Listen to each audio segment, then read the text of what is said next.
Chapter 7:27. Are you trying to scare Yumian? Let me tell you, this has nothing to do with him. He is the hero. Needless to say, Yang Qindong knew that the two of them must have gotten angry in front of Yumian. Otherwise, they wouldn't be like this. This subordinate doesn't dare. Yumian did see Tiger's Mane and Beta Persei getting angry just now. It was as if they wanted to eat someone, which really gave him a fright. All right, Yumian, you don't have to be afraid.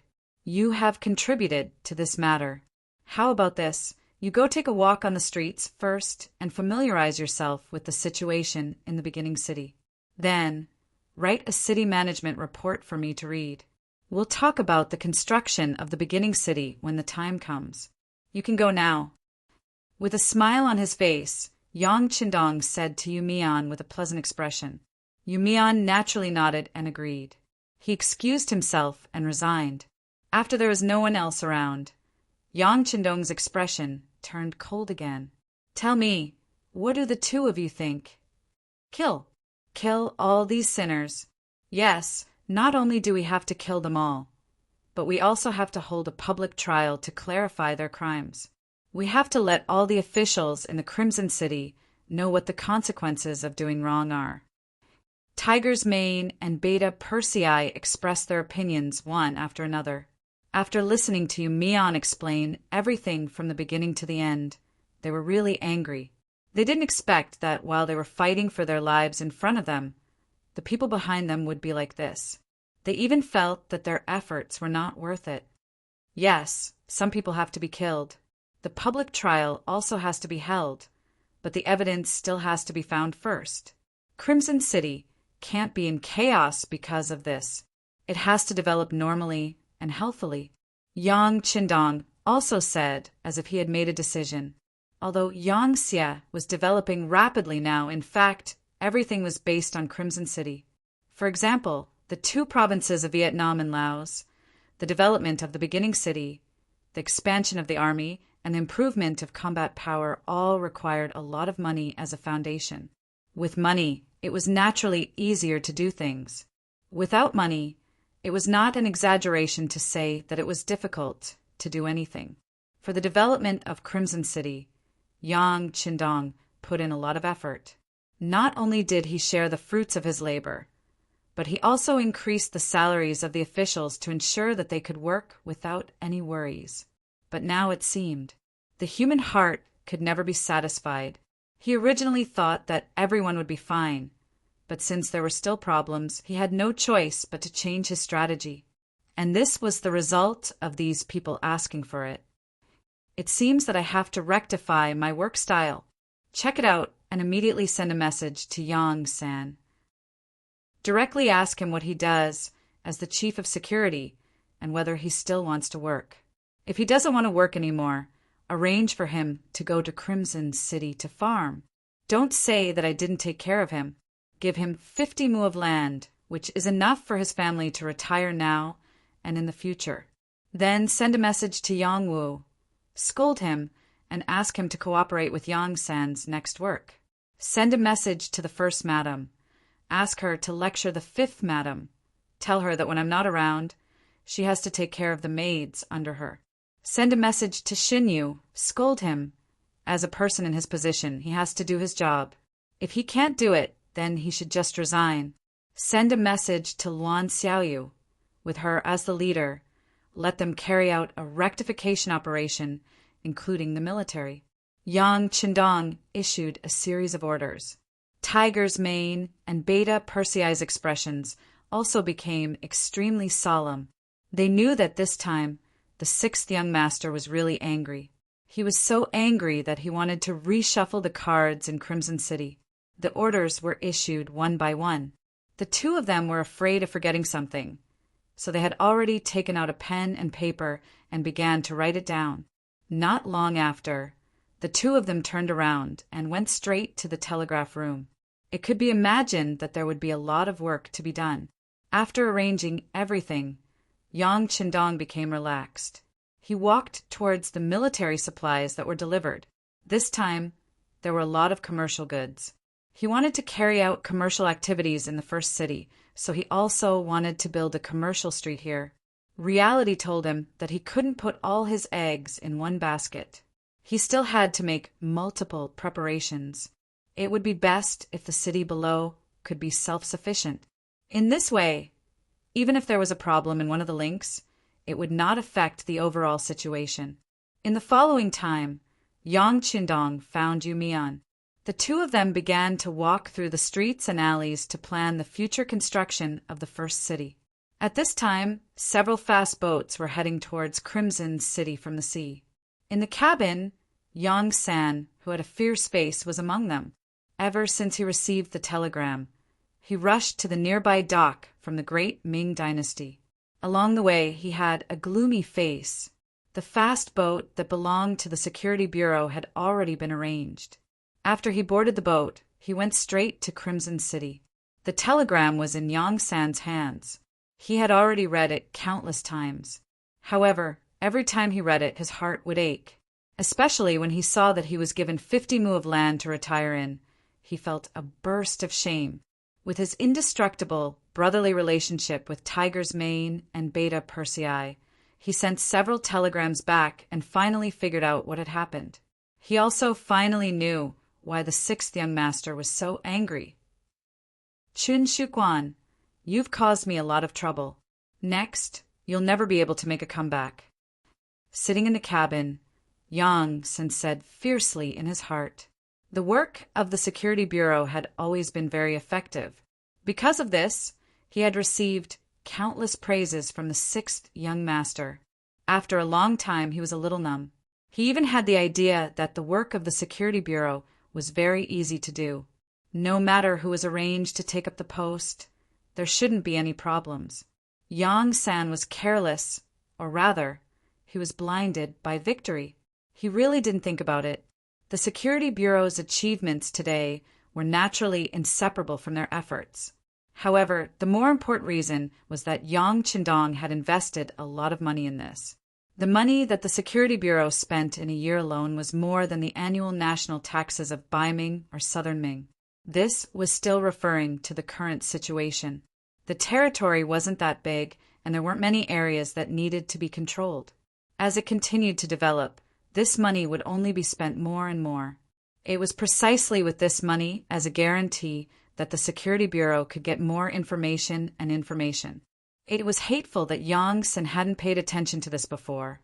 So when he used people again, he didn't pay so much attention to the inspection. For example, Chun Shuquan was also one of the old people when the Security Bureau was first established. His actual ability was very ordinary. It was precisely because he had to be taken care of that he was arranged to be a director in Crimson City. After all, the situation there was the best. As long as he didn't take the initiative to look for trouble, not only was the work easy, it was also easy to achieve results. Yes, the results were out now. Even the sixth young master was alarmed, and he was even scolded because of it. Just based on this, he couldn't tolerate it. Yang San would definitely not show mercy to this kind of person who spoiled the pot of soup with a piece of rat **T. After such a big incident, Yang San was almost sent home to be a farmer. If this matter couldn't be resolved, he was afraid that this time he really wouldn't be able to report back. Has the Security Bureau's operation team set off? Yang San thought about some of the things that he needed to do when he arrived at Crimson City, and thought that he needed reliable people. He looked at Che Chow and asked. Che Chow was a supervisor under the Security Bureau. He was very capable, but because he was still too young and wasn't in the first batch to enter the Security Bureau, he didn't have enough qualifications. Therefore, he had been staying by Yang San's side to gain experience. This time, he brought Che Chow over to solve Qin Shuchuan's problem better and faster. At the same time, he also wanted to take the opportunity to see if this person had the ability to succeed Yang Shuchuan's position, and if there were any problems with his character. After Qin Shuchuan's incident, Yang San started to pay attention to the character of his subordinates. Reality had already proven that if a person was unreliable, the stronger their ability, the the more likely they would become a black sheep. Yang San would definitely not make the same mistake twice. Chief, the operation team has transferred 200 people over. They are all safe and reliable, and they don't have any contact with each other. This time they were ordered to rush to Crimson City from various places and won't leak any information.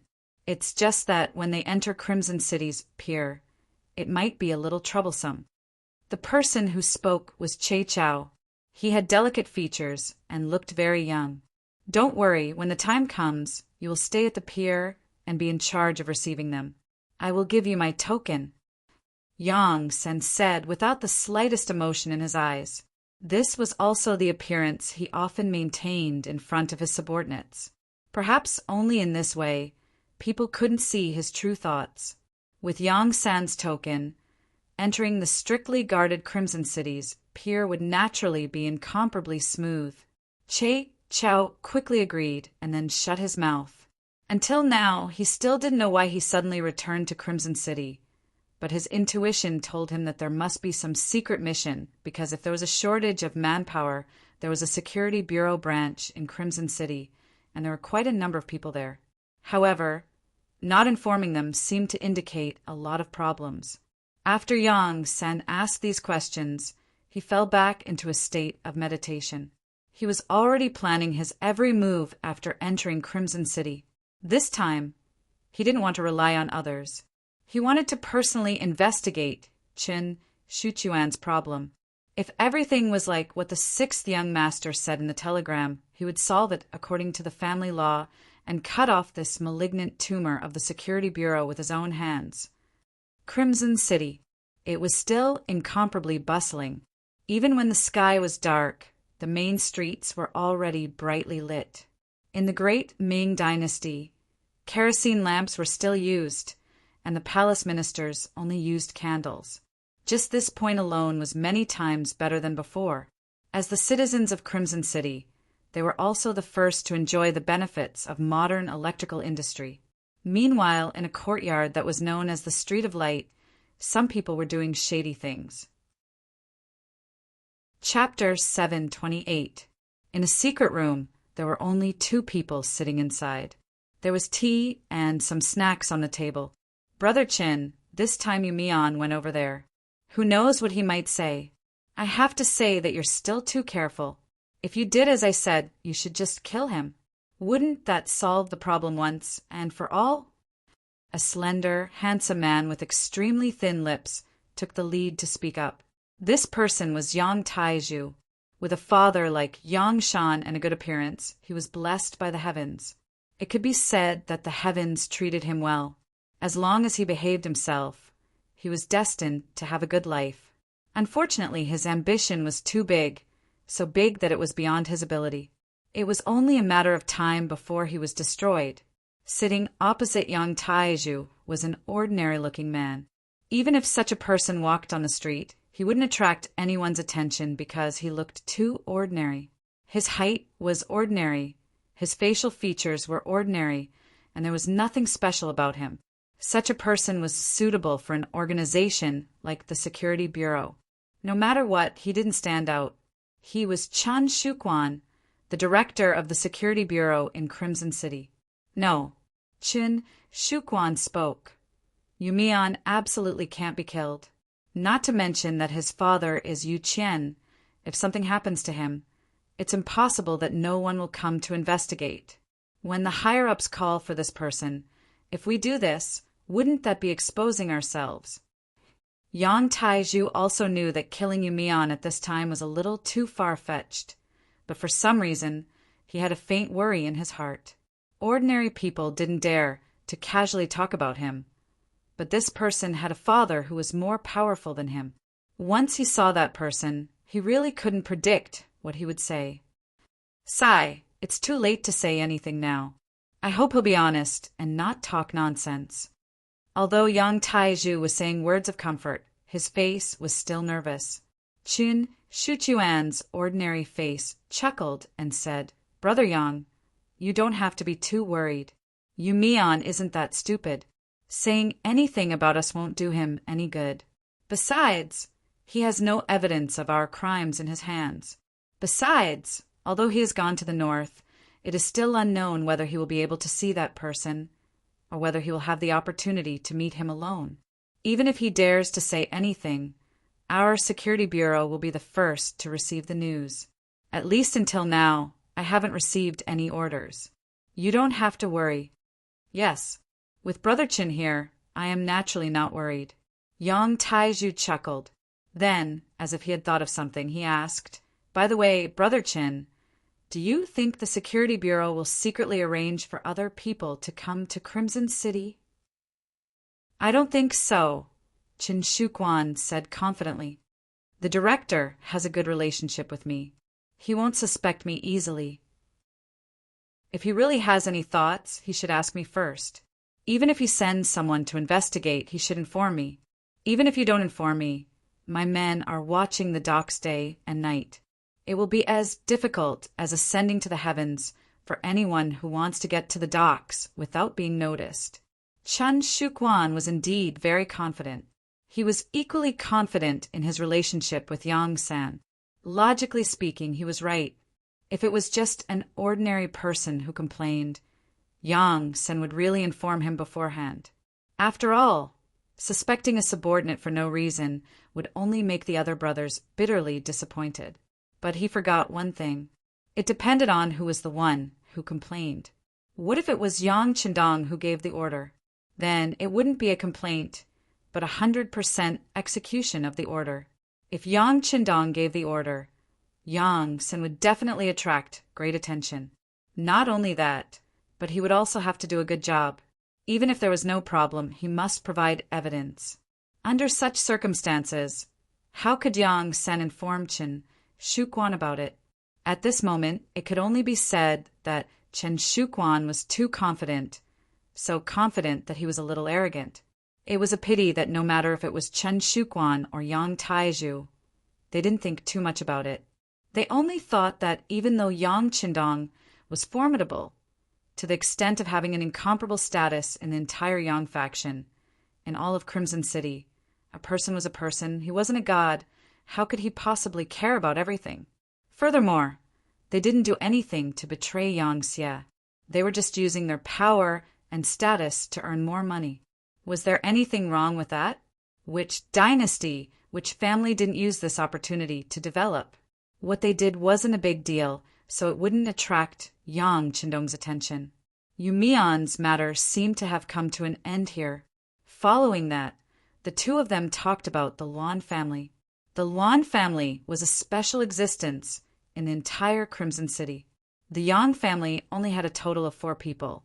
But these 4 people all held high positions and held different positions and influence in different industries, especially their daughter, Luan Xiaoyu.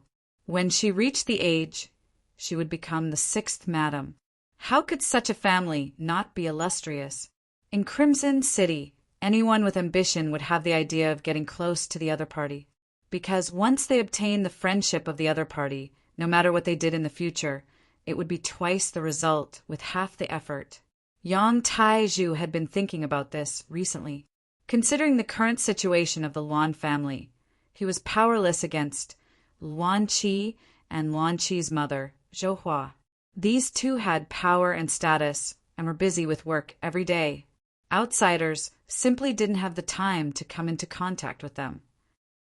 As for his daughter, Luan Xiaoyu, her identity meant that no one would dare to have any ideas about her. Even Yang Taiju couldn't, and even his father, Yang Shan, didn't dare to touch her. After thinking about it, there was only one Luan Shaoqin. This person was placed in an important position and had already become the governor of Lao province at a young age. His future was limitless. Most importantly, he had a fatal flaw, and that was that he was young, and he still didn't have a wife. Although Luan Shaoqin had already married 2 concubines in order to appease the hearts of the nobles in Lao Lao, and also in order to give birth to the Luan family, he didn't have a wife. In the eyes of others, that was the high and mighty position, and only then was he recognized by the outside world as a member of the Luan family. Currently, Yang Taiju and Qin Shuquan were discussing the matter of finding a wife for Luan Xiaoyu. They had already thought about it.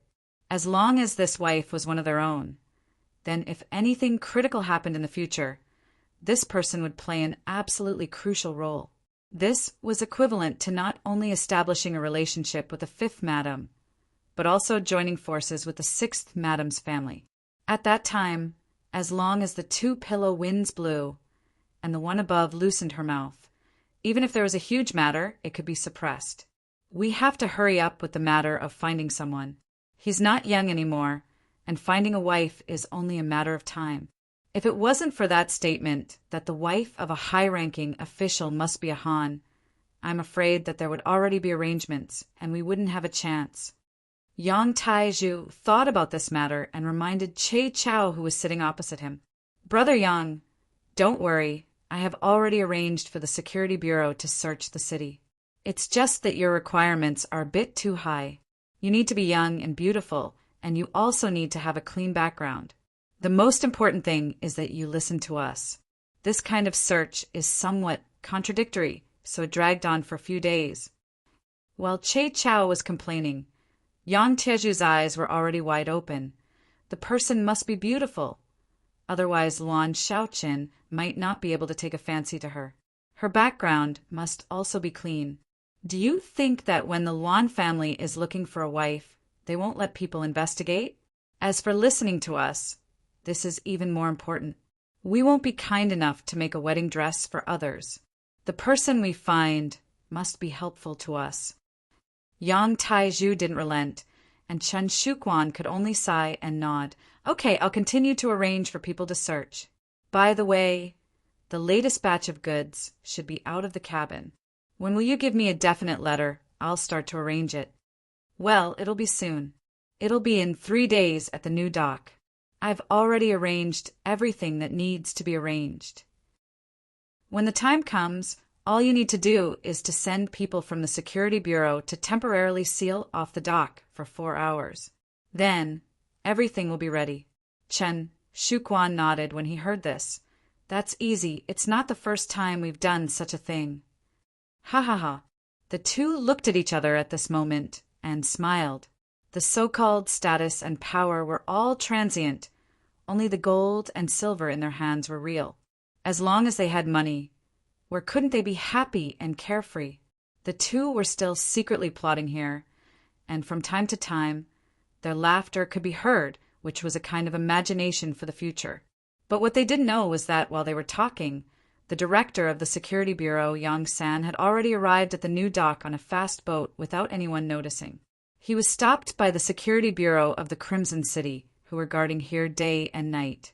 After Yang San led Che Chao and dozens of people off the fast boat, he took out the pass issued by the security bureau, and Lung Feng, who was guarding the dock, allowed them to pass according to the regulations. But soon, for secret agents of the security bureau surrounded them. Wait, you said that you have a pass from the security bureau, but why haven't we heard about this? Take it out and let us have a look. For men dressed like commoners walked over. Then they looked at Yang San's group of dozens of people with arrogant looks on their faces. Who do you think you are? Che Chao stepped forward. For a small fry like this, there was no need for the director to come out personally. The people of the security bureau were used to doing whatever they wanted.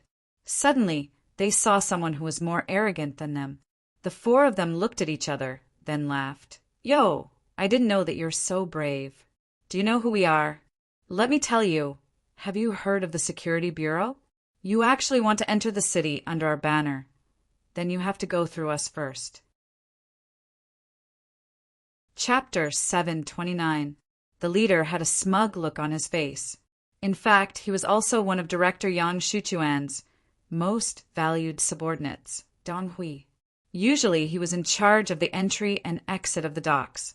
When he said this, he intentionally glanced at Lung Feng, who was on duty. He was basically telling Che Chao and the others that if they didn't want to be captured by Lung Feng, they had to be more obedient. Usually, he would scare others, but this time he was intimidated by Dong Hui's words. Che Chao smiled but didn't reply. He only turned his head to look at Director Yang San, obviously asking for instructions. Don't make a big deal out of it. Take them down first. Yang San's position meant that he was incomparably decisive when it came to doing things. He really wasn't in the mood to explain anything to a few small fries. As soon as Yang San spoke, the people around him immediately moved.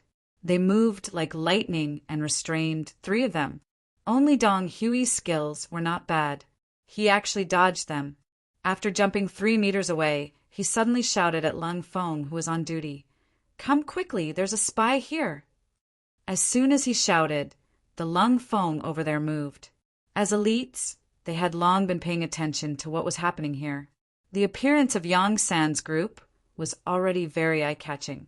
It was difficult for dozens of men not to attract attention wherever they went. However, they had the Security Bureau's credentials. They belonged to 2 different departments, so they had no choice but to let them go. When they saw Dong Hui, who was also from the Security Bureau, stop them, they thought that it was indeed an internal matter of the Security Bureau, so they didn't care. However, Dong Hui's sudden shout made them feel that something was wrong, so they swarmed over. The entire squad of Lung Feng only had a few seconds to pull out their guns, then surrounded Yang San and the others. "Put your hands on your heads and squat down. Tell us your true identities, or we'll shoot." The black muzzles were fixed on Yang San and the others. Che Chao first stood in front of Yang San, using his body as a human shield, then said, "We're all on the same side. Don't misunderstand." "Who's on the same side as you? You keep saying that you're from the Security Bureau. But why didn't we receive any orders? You want to play the role of a spy from the Security Bureau? Your performance is still lacking." Dong Hui jumped out, accusing Che Chao and the others of having a problem with their identities. Che Chao's identity was known to many of the Lung Feng patrolling the area, who often appeared at the docks. Now that he said this, of course, everyone believed him and not Yang San and the others. Che Chao's group, Dong Hui's accusation. Everyone had their own opinions. If this continued, the situation would only get worse. Seeing that the situation was about to get out of control, Yang San finally stood up and said, "All of you, shut up!" As Yang San spoke, he took out an officer's certificate and handed it to a Class 1 Sergeant, Lung Feng. "This is my certificate. It's enough to prove my identity. If you still don't believe me, send someone to the palace with this and find Yang Wu. He will verify everything. Lung of Lung Feng's Lung, the Lungs is SSS. It's." Seeing that it was a green military ID, squad leader Lung Feng took it without any hesitation. He opened it and saw the words Yang San, Director of the Security Bureau, Senior Colonel, written on it. The rank of colonel was also the highest in the mercenary army at that time. Other than Yang Qindong, the 1st Division Commander of the Army, Lung Song, and the 1st Division Commander of the Navy, Gao Xiong, were only at the same rank. However, a senior colonel had appeared in front of him. Lung Feng's expression changed as he looked at Yang San. Speaking of which, if Yang San's military certificate showed that he was a major or even a lieutenant colonel, it wouldn't have aroused Lung Feng's suspicions. However, the senior colonel was too eye-catching. It gave people a surreal feeling. If that's the case, I'll need to send someone to the palace with this document. I hope you can understand. Class Monitor Lung Feng didn't dare to make a decision at the moment, so he decided to do as the other party said. After all, he knew Yang Wu. Yang Wu would come to the docks to check on things when he had nothing to do. "Sure, but I have a request. No one here is allowed to leave. Also, what happened here must not be spread out before Yang Wu arrives." Yang Sen nodded. He could understand the other party's actions. They were also doing things according to the rules, but he wouldn't allow others to ruin his big plan. All right. Class Monitor Lung Feng was also very straightforward. After making a promise to Yang San, he sent the vice squad leader out and told him to ride a bicycle to the palace to see Yang Wu. Lung Feng didn't speak to him. Instead, after looking at the document, his attitude changed greatly. In Dong Hui's eyes, all of this gave him a bad feeling. The other party claimed to be from the Security Bureau, but he had never seen them before. Moreover, judging from Lung Feng's attitude towards them. They seemed to be of a very high rank. Could it be that the other party was his superior? When he thought about how the Security Bureau mostly communicated through a single line, such a possibility existed, his expression became somewhat ugly. The mission that Director Qin Shuquan had given him was to watch here and not allow strangers to come ashore. If there were any, he had to report it. For the sake of his duty, he prepared to leave quietly. But just as he took a step forward, Yang San's voice rang out. You are very smart and know how to see the situation. It's just that you followed the wrong person. If you can turn over a new leaf, you can be considered a promising talent. He didn't think that his actions would be seen by others. At this moment, Dong Hui knew that he couldn't leave, so he could only turn his head and chuckle. Then he stood there and waited. He was following orders, and what he did was in accordance with the rules. There was really no need to be afraid of others. Both parties waited here. In less than an hour, the sound of bicycle bells rang out in the distance. Following that, Yang Wu led a group of Lung Feng and appeared here. Even though it was night and the lights at the pier weren't very bright, Yang Sen still recognized at a glance that this time it wasn't only Yang Wu who came. The division commander of the army's 1st Division, Lung Song, also appeared with him. Yang Wu was naturally dressed casually, while Lung Song was indeed wearing a senior colonel's military uniform. The 2 bars and 4 fours were extremely dazzling under the light. Seeing that the division commander had arrived, the platoon commander at the pier immediately stood at attention and saluted. Lung Song stopped the bicycle and casually bowed to the soldiers of the Lung Feng. He strode over to Yang San with a smile on his face and said, Chief Yang, why didn't you say anything before coming? This is a surprise attack, isn't it? Seeing that not only did the division commander know Yang San, but his attitude was also so warm, the platoon commander at the side naturally retreated to the side. At this moment, Dong Hui's expression also turned ugly. It was obvious that he had made a mistake this time. It seemed that not only was the other party one of his men, but his position was also quite high. Yang San returned the military salute to Lung Song, but there was no smile on his face. After the salute, he said to Che Chao, Restrain these 4 people. I want to interrogate them later. After making some simple arrangements, Yang Sen looked at Lung Song and glanced at Yang Wu. He only said one sentence. Young master is very angry this time. With just one sentence, Yang Wu, who was incomparably famous in Crimson Nest City, who was called Yang Wu Yi, immediately lowered his head. Just one sentence was enough to show that the young master was dissatisfied with him. As one of the first 5 servants of the Yang family, they were different from the others. Others might have to rely on military merits to be promoted, but their status rose along with Yang Xie's continuous growth. If one had to describe it, they were the same as the eunuchs by the emperor's side. They only needed to serve Yang Qindong well. It could be said that a single sentence determined their future and life. Now that the master was angry, it meant that Yang Wu didn't do his job well. Yang Wu felt very ashamed. Seeing Yang Wu lower his head, Yang Sen didn't say anything else. Instead, he looked at Lung Song and said, Young master is also very dissatisfied with your work. Crimson City is Yang Xie's foundation, yet such a big thing happened. You didn't notice it, didn't report it, and didn't solve it. This time you lost points. Yes, I will reflect. Lung Song also lowered his head, looking like he had done something wrong, and was very regretful. Logically speaking, with his position in the military, Lung Song was the 1st Regiment commander of the army, the 1st Division commander of the army. Other than Yang Qindong, very few people could suppress him, not even Yang San. However, the problem was that Yang Sen came as an imperial envoy to solve the problem. His position was completely different. He came as a representative of the 6th young master.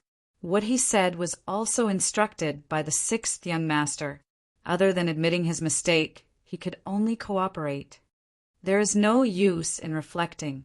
The young master wants to see results. I hope that you can redeem yourselves and cooperate with my work. If you can't even do this well, I can only report the truth to the young master. When the time comes, if your positions change, don't blame me. Yang San didn't want to have any deep contact with Lung Song. Although the other party was also in a high position, he was very clear about his own identity. He was a servant of the Yang family, one of the young master's people. He only served the young master and didn't need to care about other people's feelings. Moreover, as the head of the security bureau, if he had too much contact with important members of the military, in the eyes of others, it was inevitable that they would have other thoughts. If that was the case, he couldn't imagine what the result would be. Yang San's official words fell into Lung Song's ears. He didn't even dare to have any thoughts of objecting. Yes, Lung Feng of the army will definitely cooperate. We will definitely cooperate. Very good. That was to lock up Lung Feng in this class first. It's not that they did anything wrong, but this is an important matter. We can't be careless in the slightest. My arrival is still a secret and definitely can't be spread. Understand? Yang San was satisfied with Lung Song's attitude. He took this opportunity to give his first order after coming ashore. Chapter 730. Understood. Lung Song nodded, then called over an adjutant beside him. He whispered a few words, and someone immediately went to implement this matter. Just as Lung Song finished making the arrangements, Yang San spoke again. From today onwards, the dock will look the same as usual on the surface, but in fact, any personnel and goods entering or leaving the dock will need my permission to go out to sea. In order not to alert the enemy, you can make a move at sea. In short, the dock must be safe and sound. This matter will require Division Commander Lung's attention. As for the matters at sea, I will visit Division Commander Gao Xiong and explain it to him. Good. There are no problems on my side. I will personally arrange for people to guard here. Absolutely nothing will happen. Lung Song patted his chest and promised. Thank you for your hard work. Everyone, do what you are supposed to do. Later, write down everything you know about Yang Taizhu and Chen Shuquan on a piece of paper and have someone send it to me. I want to know more about them. Yang San's businesslike face gave off a huge psychological pressure. After saying this, Yang San turned and walked over to Dong Hui and the other three. After arranging the external affairs, it was time to deal with the internal affairs of the Security Bureau. At this time, Dong Hui was no longer as lively as before. Instead, he had a face full of respect and worship. From Che Chow's mouth, he finally knew who he was facing just now. It was actually the boss of the Security Bureau. This made him excited, but also a little afraid. He was excited because he had worshipped the bureau chief for a long time. Now that he could finally see his idol at such a close distance, his heartbeat had already sped up countless times. He was afraid because he had stopped the other party and even almost made a move on him. He didn't know what kind of punishment he would receive for doing something wrong. With these feelings of apprehension, Dong Hui knelt on the ground with a plop the moment Yang San strode into the duty room at the side of the dock. At this moment, he only had one thought, and that was to do his best to make up for what he had done wrong. Yang San boldly sat down on a chair in the duty room. He looked at Dong Hui, who was kneeling on the floor and didn't even dare to raise his head, and said, I heard that you are Qin Shuchuan's trusted aide. Have you ever participated in his matters? He thought that the director would reprimand him for his actions just now, but he didn't expect that the director was talking about something else. After a moment of hesitation, Dong Hui immediately shook his head and said, I'm from the Security Bureau. Usually, I only come into contact with Director Chen for work matters, such as guarding the docks and keeping an eye on all suspicious people. As for Director Chen's private affairs, I have no right to participate, nor will I participate. With just a few words, Dong Hui had already made his position clear. That was, he was only Qin Shuchuan's subordinate. The reason why he was chosen as Qin Shuchuan's confidant was because of his ability. As for personal friendship, there was really nothing to it. This was also one of the rules of the Security Bureau. There was only work between superiors and subordinates, and there was no personal relationship between them. This way, it was possible to avoid any feelings between the two parties and make them emotional during work. When Yang San heard Dong Hui's words, he nodded in satisfaction. He was not worried that this person would dare to lie to him. The internal rules of the Security Bureau were very strict. If he deceived his superior, it would be difficult for him to die even if he wanted to. Moreover, there were some things that he only needed to send someone to investigate and he could come to a conclusion. Dong Hui should know this. In this way, Dong Hui should not be involved in Qin Shuchuan's affairs much. From this point of view, this person could still be used. If he performed well, it was not impossible to put him in an important position in the future. He thought that Che Chao was going to replace Chen Shuchuan's position, but he was a newcomer and couldn't sort out many relationships for a while. If he had the help of a local snake like Dong Hui, then the progress of the work would definitely speed up. Yang San had an idea in his mind. When he looked at Dong Hui, who was kneeling on the ground, he was no longer as cold and ruthless as before when he spoke. Dong Hui, I believe what you just said for the time being, but you should also know that if you lie to me, what will the consequences be? Yes, your subordinate knows, so your subordinate will never dare to lie to the director. Dong Hui hurriedly kowtowed to the ground. At this moment, he just wanted to dig out his heart to show the director that he really didn't participate in some of Chen Shuchuan's specific affairs. In fact, it was not that Dong Hui didn't want to, but that Chen Shuquan was being careful. Since it was a secret, of course, the fewer people who knew, the better. Besides, once the matter was known by his subordinates, if one of them contacted the headquarters and reported the matter to the director, wouldn't he be shooting himself in the foot? Yang San also thought about this problem, so he initially ruled out the possibility that Dong Hui was involved in the smuggling incident. Even if the other party didn't have this motive and condition, Yang San could say something openly. Very well, I hope you haven't participated. If so, your opportunity to make a contribution will come. To tell you the truth, this time, the director came in person to solve some of Qin Shuchuan's personal problems. If there is no accident, he can no longer be competent for the position of the director of the Crimson City Security Bureau. There are still a lot of things to do next, and even the entire Crimson City Security Bureau will undergo a big reshuffle. If you perform well, you can still stay and be entrusted with important tasks.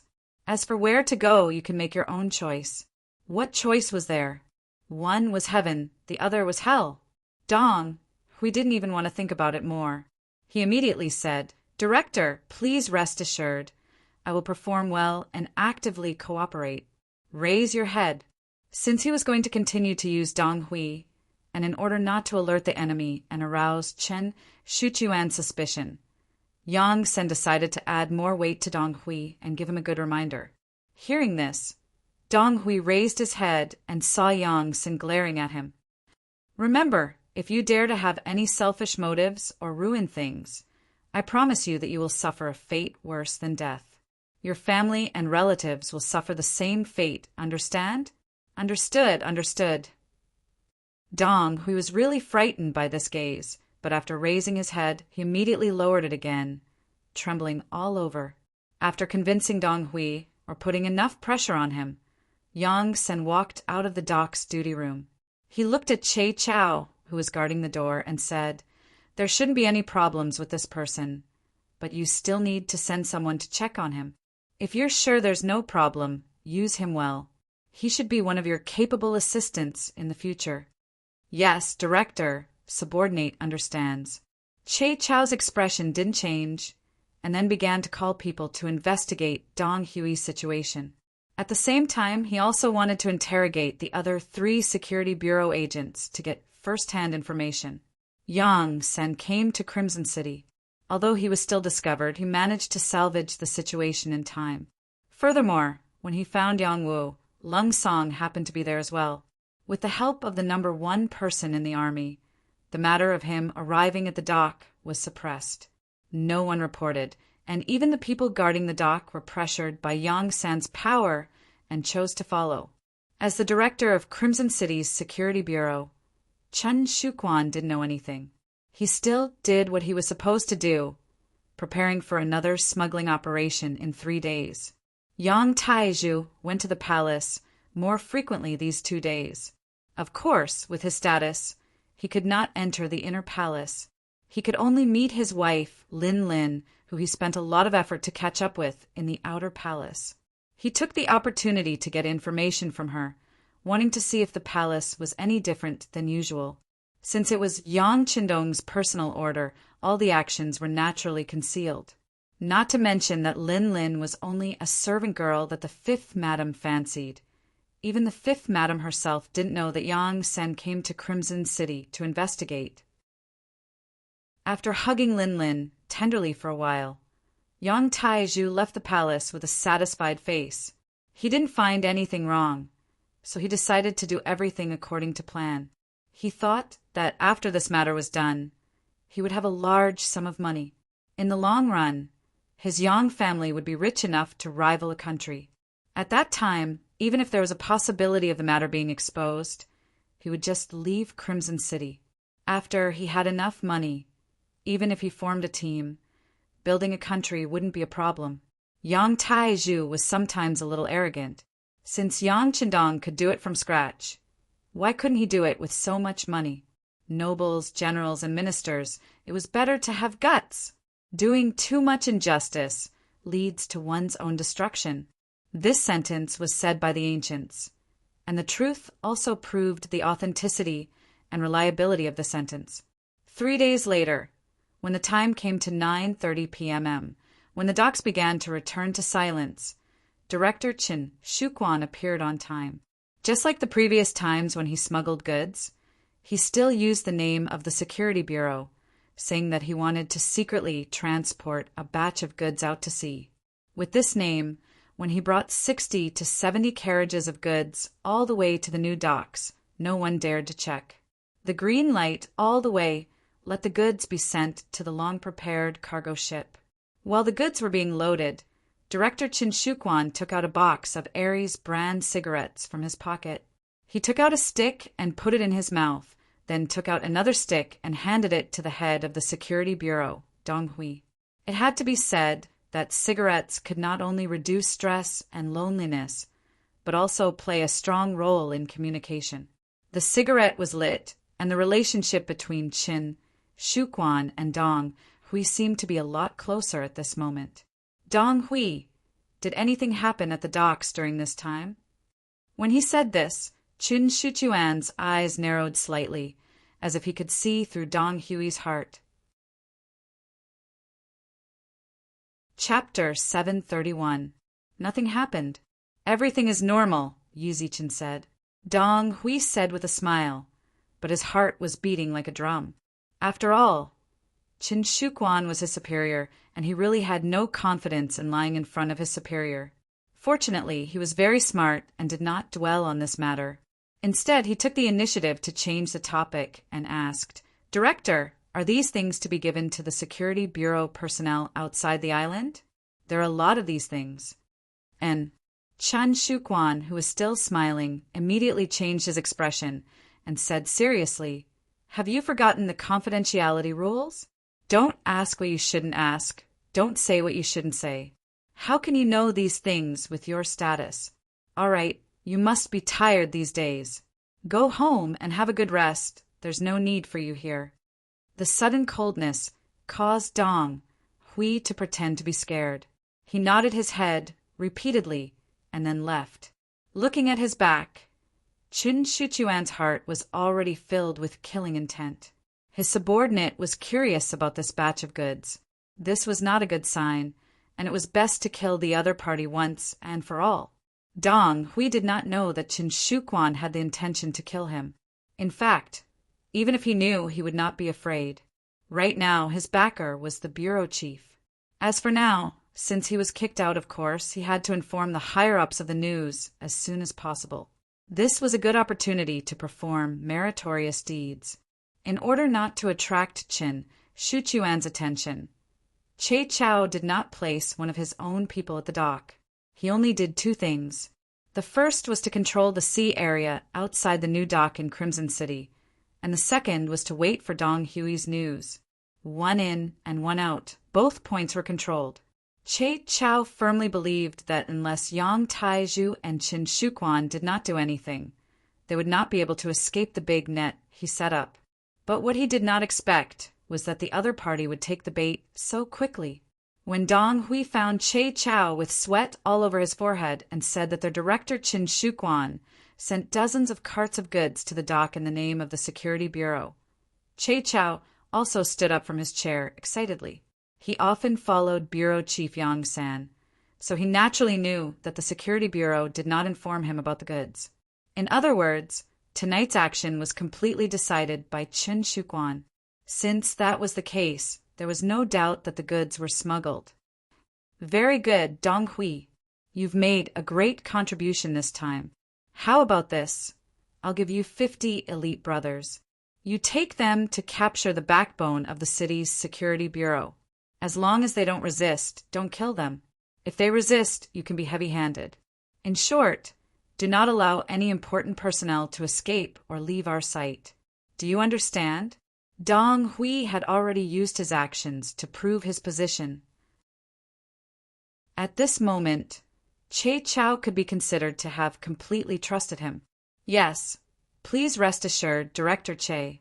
I'll get it done right away. Dong Hui was also a little excited. This was a heavy responsibility. From this moment on, not only would he be pulled out of the Qin Shuquan case, but he would also enter the list of meritorious people. It could be imagined that his future would be limitless. Che Chao quickly left with the 50 elites of the Security Bureau. Che Chao immediately got up and rushed to the place where Director Yang was resting. Not long after, a large net was spread out, and a series of plans on paper became the final practical action. Yang residence. Ever since Yang Shan was tricked by Yang Qindong, he was sent to Ming from Nanming. After he was sent to Qiqian City, he was given a large residence. He was appointed as the Minister of Foreign Affairs to formulate foreign policies. Yang Shan had contributed greatly to the peaceful liberation of the first Shang dynasty. As a result, his words carried weight in the Ministry of Foreign Affairs. It was said that a weak country had no diplomacy. Although Qiqian City didn't establish a country, it was better than one. Powerful military and economic capabilities made it easy for the Ministry of Foreign Affairs to work with foreign countries. After establishing the two provinces of Vietnam and Laos, the Ministry of Foreign Affairs set up branches there respectively, and its status became even more extraordinary. In addition, Yang Shan and Qiqian City's mayor, Yu Qian, and the Special Inspector Bureau's director, Xin Yu, used to be officials in the same court. All of these made Yang Shan's position unshakable. As a result, the Yang family could be arrogant when they were outside, as though they were superior to others. As the saying goes, a man whose heart is not content is like a snake trying to swallow an elephant. Yang Shan, who was originally the left assistant minister of the Ministry of Rights in Nanming, was no longer the same as before. He should be reminiscing about the past. However, there were people who wouldn't forget their past hardships after gaining power. Instead, they believed that everything they had now was because of the hardships and tiredness they had suffered. This was the reward they deserved after putting in so much effort. When a person thought that everything he had was reasonable and deserved, his mentality would naturally change as a result. Yang Shan was the most typical example. With this kind of inflated mentality, the actions of his son, Yang Taizhu, seemed to be a matter of course. The Yang residence was brightly lit. Although it was already past 10 at night, most of the commoners were already asleep. However, it was still as bright as day in the Yang residence. All of this was because another batch of goods had left today. It wouldn't be long before countless taels of silver would be sent to them. With money and power, people would become inflated. Yang Taizhu was the most typical example. At this moment, he wasn't sleeping. Instead, he was very energetic and was playing a game of hide-and-seek with 4 young women. It was different from other people playing this game. If any of the 4 women were caught by Yang Taizhu, they would have to strip naked. This was what rich people did. What they did was to have fun. The 4 women were commoners who had spent money to trade with Ming. They were originally good-looking, but because their living conditions weren't good, they became sallow and emaciated over time. However, the moment they were chosen by Yang Taizhu in the refugee camp, their lives had already changed. They ate well and wore warm clothes every day. All they needed to do was to become this man's plaything. When a poor person had problems, even eating their fill, there was no need to talk about ideals and dignity. For a mouthful of food, the 4 women could only comply and allow Yang Taizhu to humiliate them. They were angry, but they didn't dare to say anything. Even though Yang Qindong had already stipulated that true Han people weren't allowed to buy and sell privately, and they weren't allowed to be forced or restricted. However, when they fell into Yang Tieju's hands, how could they have the chance to redress their grievances? Not to mention, even if they wanted to sue, where would they find the right way to do so?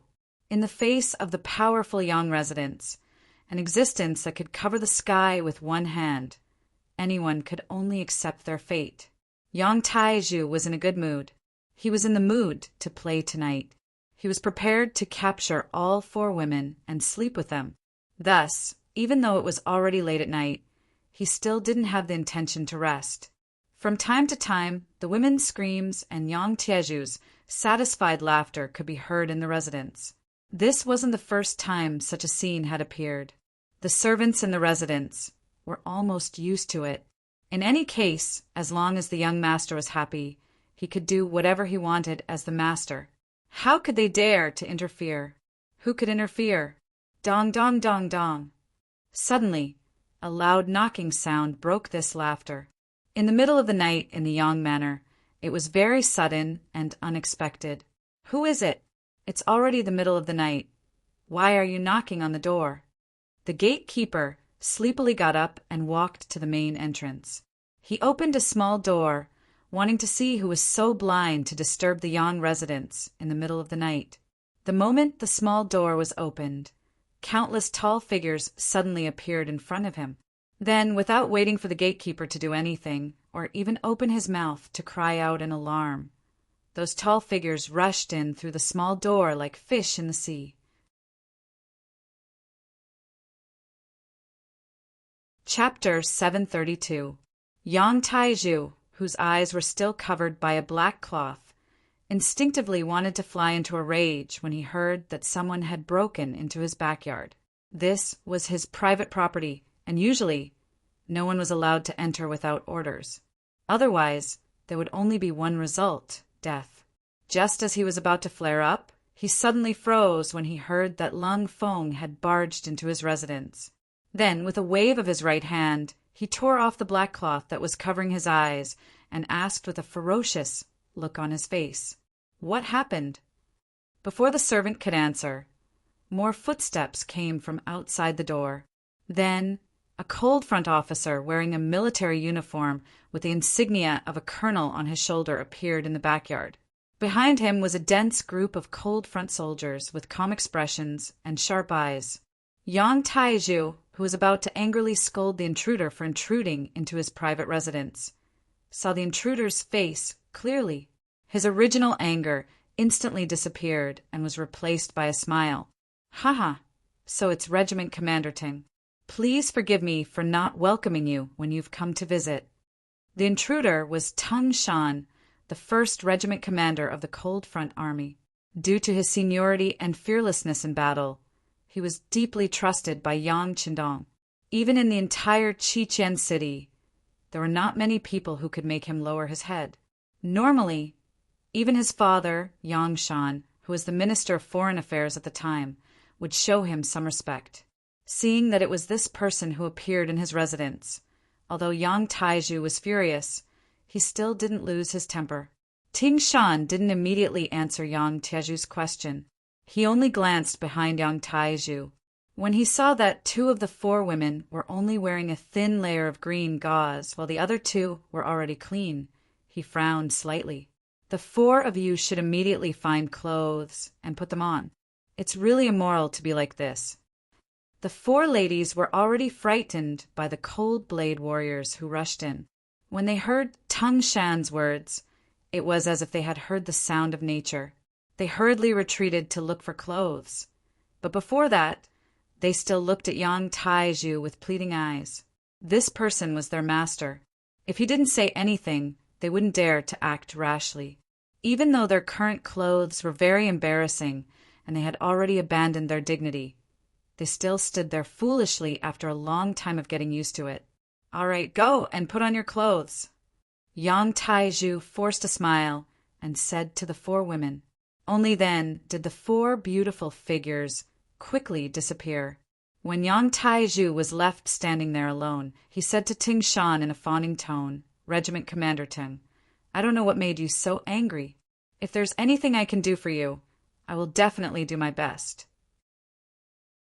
How about this? It's really tiring for the brothers to carry out a mission so late at night. Why don't you all receive 10 silvers as compensation?" Yang Taizhu said as he observed the changes in Ting Shan.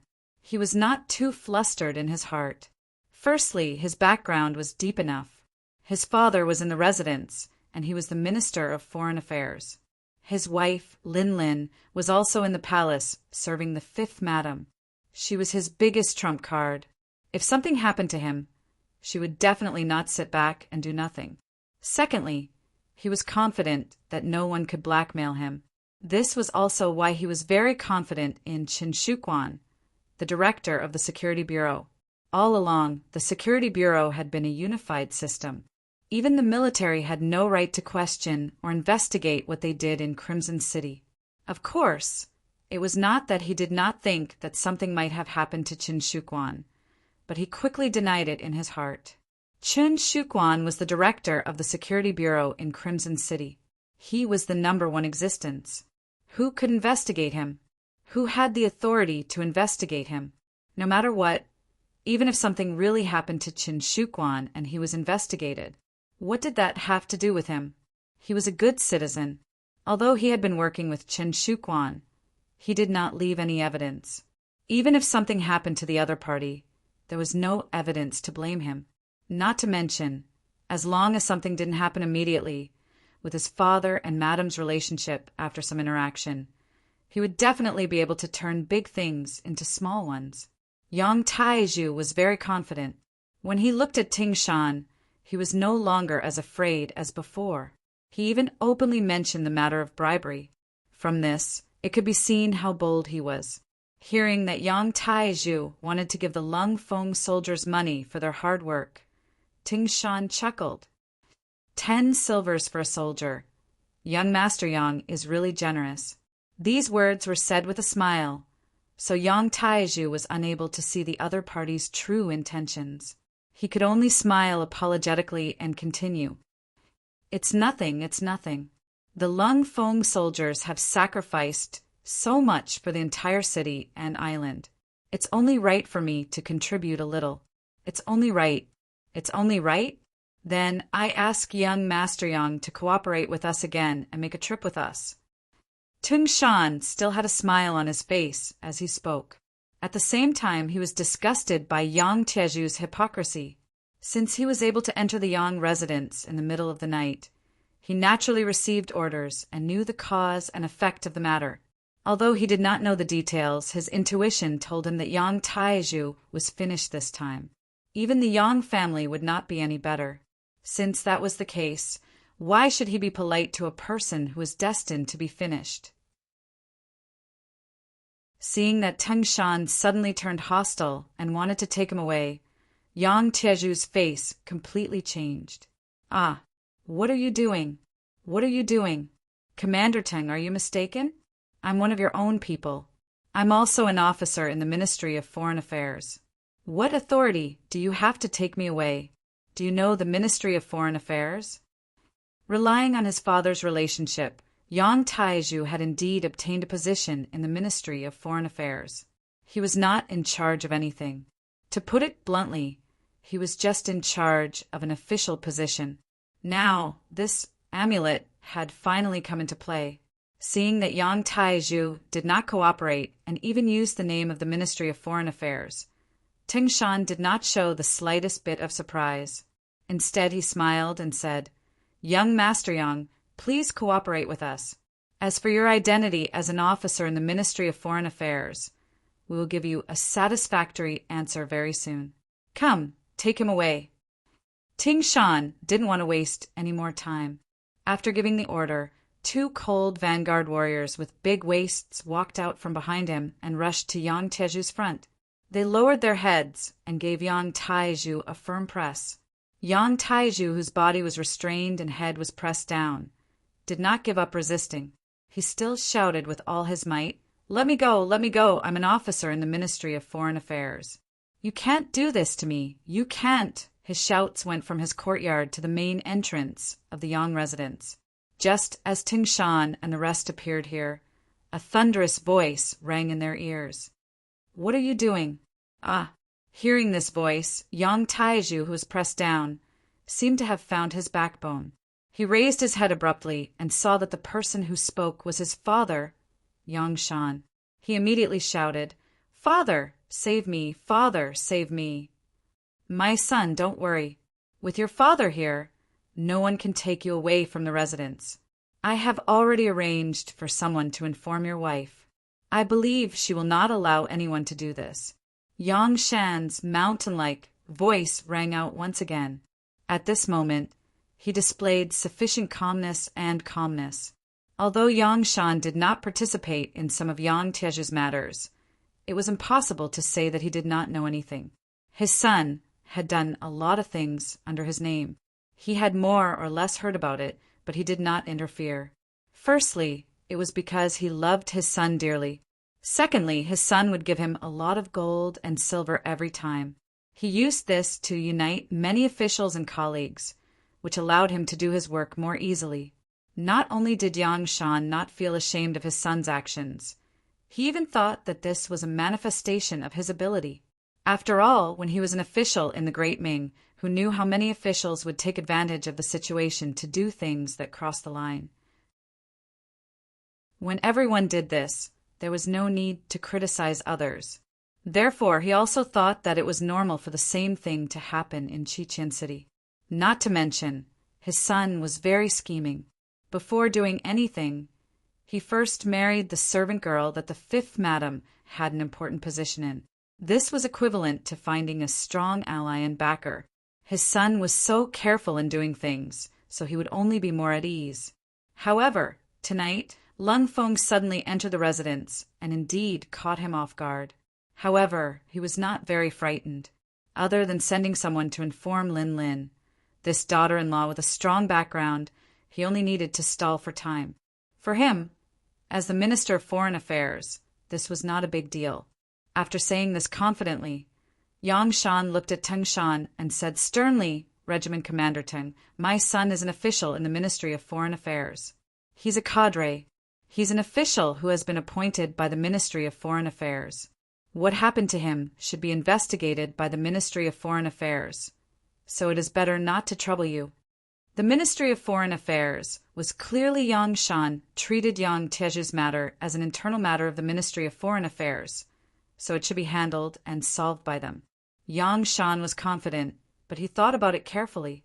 Since Teng Shan had appeared here, how could it be possible that he did not have anything to rely on? Facing Yang Shan, this high official, Teng Shan's tone was very calm, but he was also very calm. He said in a business-like manner, "I'm sorry, Minister Yang. I received the order to take young Master Yang away. As for what the Ministry of Foreign Affairs wants to do, that is your business. Please do not affect my work. I am also talking about work. I represent the Ministry of Foreign Affairs." Yang Shan did not have the slightest intention of backing down. He also shouted in a thunderous voice. It was really difficult for him. He was not young, but he seemed to be very confident. Chapter 733. This time, Yang Shan wanted to use his seniority to oppress the other party. It was true that Yang Qindong had his eyes on Tingshan, but he was only a regiment commander. Facing the Minister of Foreign Affairs, there was still a lot of pressure. Just as the situation became tense, A thunderous voice suddenly came from behind the Lung Fong. "I'm sorry, Minister Yang, but you can no longer represent the Ministry of Foreign Affairs." As the voice fell, a group of people walked out from behind the crowd. When they saw this group of people, all the Lung Fong involuntarily took a step back and showed a very respectful expression. This was because the three people who came were of high status. Two of them were of high status. They were Yang Wu, Lung Song, and Ma Dali. There was no need to say much about Yang Wu. When Yang Chendong was in Crimson City, he was the Minister of Foreign Affairs representative. His status was even higher than City Lord Yu Qian. Lung Song was the commander of the Army's 1st Division and was known as the #1 person in the Army. There were even rumors that the 1st Division would become the 1st Army. When that time came, if there were no accidents, the position of 1st Army Commander would fall on him. He was also the superior of all the Lung Fong in the city. His every move was naturally very eye-catching. The third person was Ma Dali. Although his name was very domineering and he looked very burly, he had an official status. He was the first deputy minister of the Ministry of Foreign Affairs. Someone once said that the people in the Ministry of Foreign Affairs should be eloquent and look kind. Only then would it be helpful for both sides to negotiate. A brawny man like Ma Dali shouldn't be in such a team. However, when everyone thought that it was inappropriate, Yang Chendong did the opposite. He appointed this person as the first deputy minister of the Ministry of Foreign Affairs and gave the authority to Yang Shan. The reason why he did this was because what Yang Xie needed now was a strong minister of foreign affairs. Ma Dali fit this role perfectly. For example, the shout that Yang Shan could no longer represent the Ministry of Foreign Affairs was made by Ma Dali. When the three of them appeared, the pressure on Tingshan was greatly reduced. Yang Taizhu also lowered his head. He knew very well that this situation was not something his father could handle. Perhaps when Madame arrived, she could represent 5th Madame to deal with these people. Yang Taizhu placed his hopes on his wife. Yang Shan's expression changed rapidly at this moment, especially when he saw Ma Dali appear. His eyelids twitched violently, and his intuition told him that things were not going well. However, for the sake of his son's safety, he had to hold on until his daughter-in-law arrived. So it's 5th Master Yang and Division Master Lung. Your presence brings light to my humble abode. But why didn't you inform me in advance so that I could go out and welcome you? Yang Shan was indeed someone who often dealt with people. His expression quickly returned to normal. He smiled at Yang Wu and Lung Song, as if they were old friends who had a very good relationship. On the other hand, Ma Dali, who was standing beside the two of them, turned a blind eye. Ma Dali was only his assistant. Choosing to ignore him at this moment showed how domineering he was. Yang Shan wanted to use this to tell everyone that those who were not as high as him and those who were not as high as him should not speak anymore. He would not listen either. Both Yang Wu and Lung Song understood Yang Shan's little scheme. Perhaps they did not have this kind of experience before, nor had they experienced such a secret struggle. However, they had been in a high position for so many years. Even if they had not seen a pig being slaughtered, how could they not have eaten pork? In such a big environment, it was not something that could be avoided just because one wanted to. Some things had long been accustomed to. Not only did they understand Yang Shan's little scheme, but they also knew very well in their hearts. Lung Song smiled when he saw that Yang Shan had made his move. Then he said, "It's just to catch a person. How could we alarm Division Master Yang?" When Lung Song said this, Yang Shan also smiled. Anyone could tell that this was not a hearty laugh, but a sneer. Division Master Lung makes it sound so easy. This time, the person you want to catch is my son. As a parent, I think I have the right to know what is going on. However, I wonder if Division Master Lung can tell me what crime my son committed. Do you have any evidence? Yang Shan asked in return.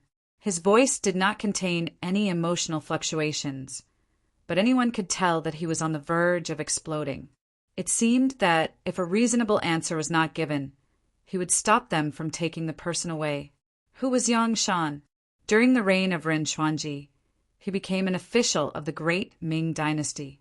Later, when Zhu Qijin took over, he was already the assistant minister of the Ministry of Rights.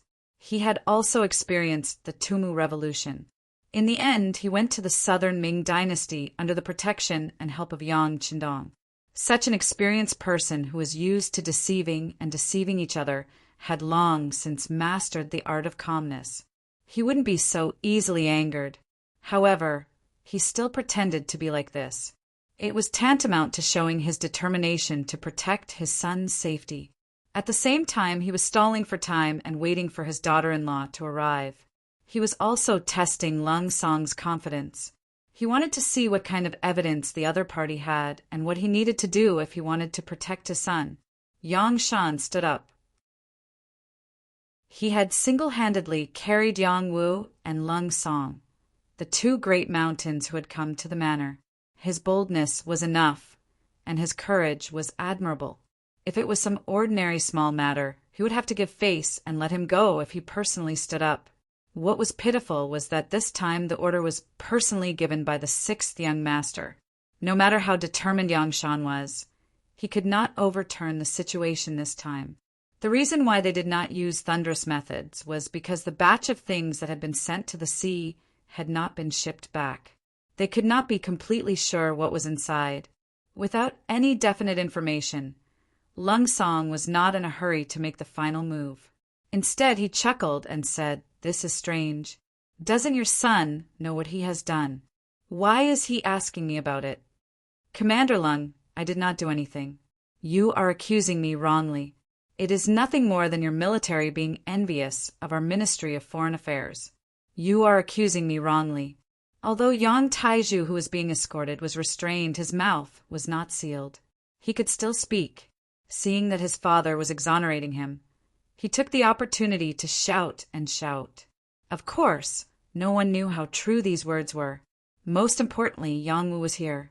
If he heard some of these words, would he think that this matter was originally due to the conflict between the Ministry of Foreign Affairs and the military department, and that was why this happened? After Yang Tieju's accusation, many of the cold front soldiers' faces turned ugly. Ting Shan, for example, wished he could give Yang Shan a tight slap across the face and let him know the consequences of slandering the military and its soldiers. On the other hand, Lung Song was not in a hurry. He just stood there with his hands behind his back and smiled. No one knew better than him that this time he took action completely because Director Yang Sen personally came and arranged it. He was just following orders. Why would he be afraid of being accused or even framed? Yang Shan and Yang Tieju's counterattack made the originally tense Yang family courtyard fall into silence. Suddenly, everyone stopped talking. They just looked at each other like they were waiting for something. Yes, everyone was waiting. The Yang father and son were waiting for Lin Lin's arrival. As long as she came, she could represent the fifth young mistress to express her attitude. She was one of the matriarchs. When the master was not around, no one could shake the position of the matriarch. She would have the effect of changing the situation. Yang Wu and Lung Song were waiting for the news from the new dock. As long as the cargo ship was transported back, Qin Shuquan would be caught and betrayed Yang Taizhu. Then they could start the next step of the operation. At that time, no one would be able to stop them. While waiting like this, the 3 cargo ships on the new dock of Qiqian City began to dock again. The dozens of large carts of goods on them were also transported back to the new dock one by one. Director Qin Shuquan, who was about to leave, was stunned by the scene in front of him. According to his habit, every time the goods were transported out, he would stay at the new dock for a while. After confirming that there were no other problems, he would leave. After all, it was the goods of the Security Bureau. As the director, it was reasonable for him to stay a little longer. Of course, he would stay a little longer because Qin Shuquan was cautious. He was worried that someone would have designs on the cargo ships of the Security Bureau. If he did not stay here, what would he do if something went wrong? And it was this long stop that allowed him to see a good show. The 3 cargo ships that had just set out sailed back, and even the cold front navy came back with the ships. The ships were still the same ships, and the escorts were still the same people. The appearance of this scene made Qin Shuchuan's heart skip a beat. He had a hunch that something bad was going to happen. He pretended to be calm and walked towards the 3 ships of goods that were docked at the dock. He was still far away, but his shout could be heard. What happened? Why are the goods being transported back? Director Qin, there was an order from above. We don't know what's going on. A cold front platoon leader in charge of escorting the goods said with a salute. The platoon leader really didn't know what happened. Due to the difference in status between the two of them, he was telling the truth. Chen Shuquan saw the platoon leader's respect. He seemed to see hope. His face changed and he said sternly, "Order? Who gave the order? Do you know that this is what the Security Bureau wants? There are a lot of things involved. How can they stop just like that? Send the goods out immediately. As for the order, I will take it for you. I promise that you will not be punished." Chapter 734. Qin Shuchuan's thinking was simple. As long as the goods were sent out of the sea and handed over to the people arranged by Yang Taiju overseas, there would be no evidence. At that time, he could just say that he didn't know anything. Without evidence, no one could casually convict him. No matter what, Chen Shuquan was still the head of the Security Bureau's office in Crimson City. His words were still very authoritative. Hearing this, platoon leader Lung Feng hesitated. After all, offending the head of the Security Bureau was not a wise move. If he really wanted to target him, how could he, a small platoon leader, resist? Platoon leader Lung Feng was still in a mental struggle, hesitating about what to do. On the new pier, another group of people had appeared. The leader was a young man with delicate features. The moment he appeared, he laughed heartily. "Brother Qin, you have such great authority. Lung Feng doesn't belong to our Security Bureau, yet you can order him around as you please. You're really amazing. Who is it who is secretly making sarcastic remarks? Come out if you have the ability."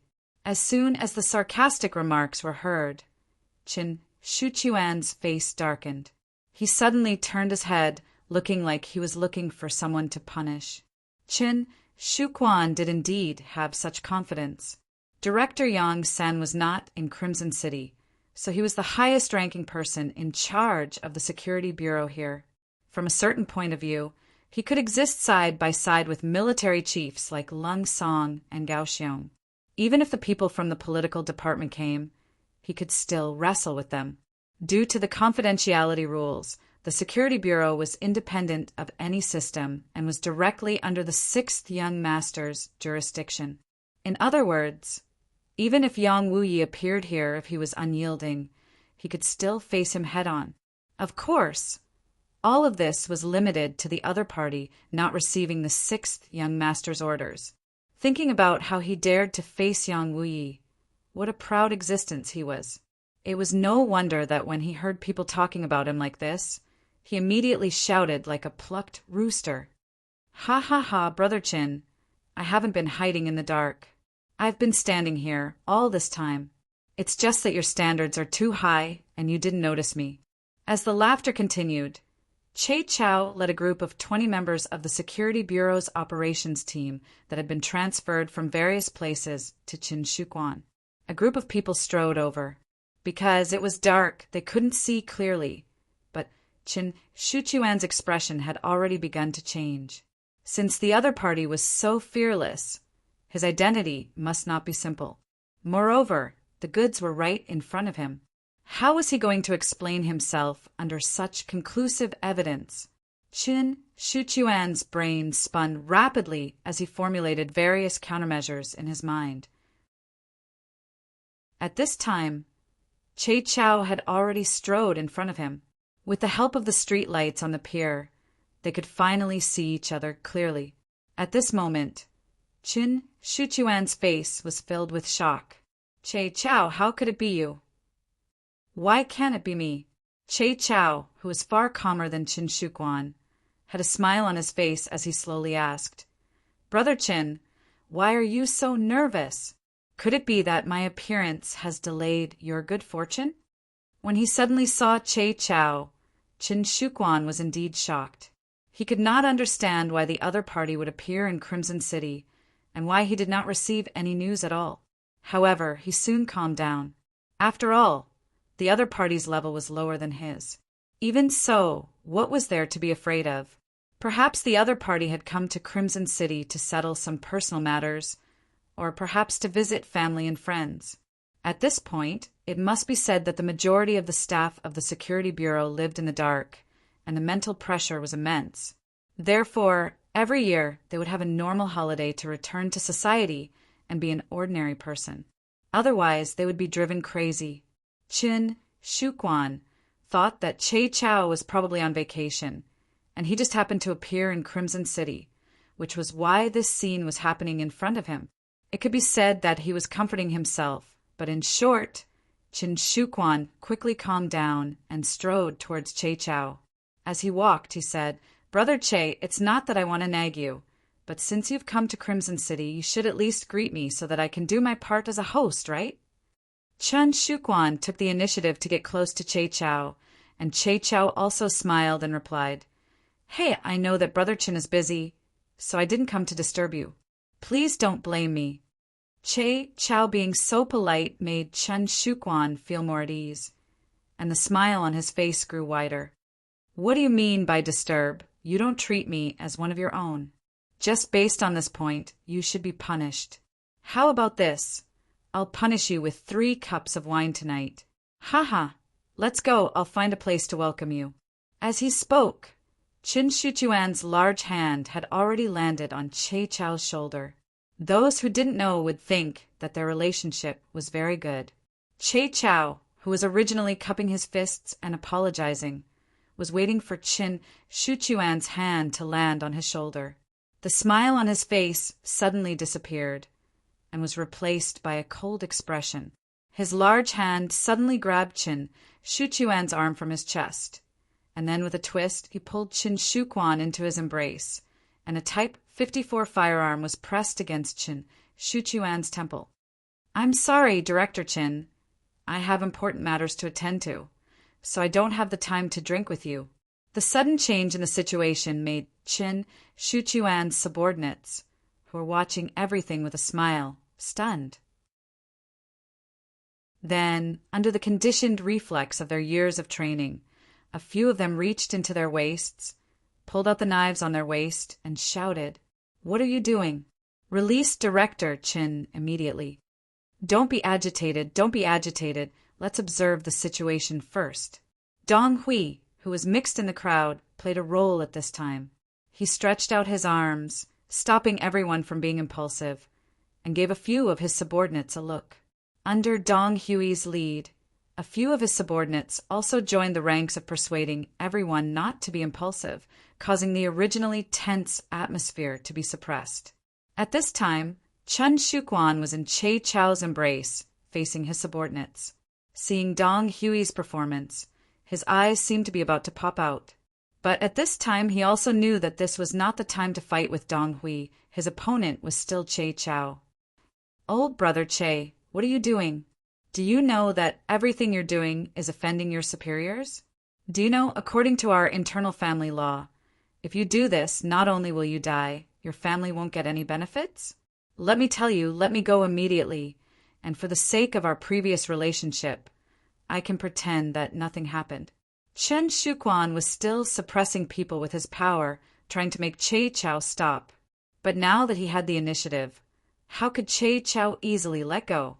He looked at the back of Qin Shuquan's head with a smile, as if he was looking at an idiot. "Director Qin, things have already turned out like this. Don't you know how to repent? Tell me, where are these things going to be shipped?" "Of course it's to the Security Bureau." Qin Shuquan gritted his teeth and said, "Security Bureau? Why don't I know about it?" Che Chao asked again. "Your rank is not high enough. Of course you don't know. Let me tell you, this is the director's arrangement, and it's classified as a top secret. It's already a mistake for you to know this now, do you understand? Relying on his higher rank, Chen Shuquan spouted nonsense. Now, as long as he could get through this, he would find a random crime to take down Che Chao. In short, he would not give Che Chao a chance to ask Yang San. He wanted to silence him. Chen Shuquan was still thinking about what to do once he had the initiative, when a very familiar voice came from behind him. I don't understand. I've never given such an order. But I don't know who you heard it from. Of course you don't understand. This is the Bureau. Chen Shuquan was about to say something with an arrogant look, but suddenly he was stunned. This voice was so familiar, it sounded like the Bureau. Directors. Che Chao seemed to know what he was thinking. He loosened his grip slightly, allowing him to turn his head. When he turned his head, he saw Yang Sen in front of him with a fierce face. Immediately, Qin Shuchuan's legs turned to jelly, and he could no longer stand. With a plop, he sat on the ground. The main culprit had appeared, and Qin Shuquan knew that everything was over. The irrefutable evidence was right in front of him. He was afraid that no matter what excuse he found, it would be useless. When he thought of the director's means and the family law of the Security Bureau, it was really difficult for him to die, even if he wanted to. His face turned pale at this moment. Bureau. Director. I was wrong. Yang Taiju forced me to do everything. I was too greedy. Yang Sen didn't say another word, so Qin Shuquan confessed everything. Now he no longer hoped for a future, or even to live. He only hoped for a quick death and not to implicate his family. He was very grateful. Qin Shuquan was so cooperative, and Yang Sen stood there and listened coldly. After listening to Qin Shuquan, he sighed softly. Chen Shuquan, you've been in the Security Bureau for a long time, and your name is on the 6th Young Masters list. Do you know that your future is limitless? Do you know how many generations your descendants will be proud of having you as their ancestor? But now, because of your wrong decision, everything is gone. Yang Sen could not say whether he was lamenting or feeling pity for Qin Shuquan. He shook his head several times. It was obvious that this result made him a little sad. After all, it was not easy to cultivate a talent, and they had known each other for so many years. It was impossible to say that they had no feelings for each other. Now that he had made a mistake, a big mistake, it also meant the end of their friendship. It was no wonder that Yang San was a little sad. Yes, I know that I have done something wrong this time. I am willing to confess everything, and I am willing to testify. I only hope that the director will not implicate my family and give me a quick death. Qin Shuquan could feel the sadness in Yang San's heart. How could he feel good in his heart? But since he had embarked on this path, there was no turning back. At this time, he could only use the last trace of the director's feelings for him to make his own request. Chapter 735. Cooperate well. I promise I won't implicate your family. Yang Sen knew what Qin Shuquan was worried about. Perhaps this was the only thing he could do for the other party. He patted the other party's shoulder lightly. Che Chao, I'll leave this to you. He will cooperate well with you and tell you everything we want to know. Director, don't worry. I'll get the confession immediately. Che Chao patted his chest and promised. There was a glimmer of excitement in his eyes. The chance to make a big contribution had come. As long as he did this well, he could get promoted as he wished and become the new director of the Crimson City Security Bureau. One was eager to make a contribution. The other was eager to atone for his sins. The two of them got together, and the process of taking notes and testimonies went very smoothly. In just half an hour, a clear file appeared in front of Yang San, who was in the duty room. After taking a quick look, Yang San sighed softly. Send someone to inform Yang Wu and the palace. It's time to reel in the net. Also, get the action team to move out. All the officials related to this matter must not be let off. Arrest them all. Yes, I'll do it immediately. Che Chao replied and turned to leave. This night, Crimson City was destined to not be peaceful. Palace.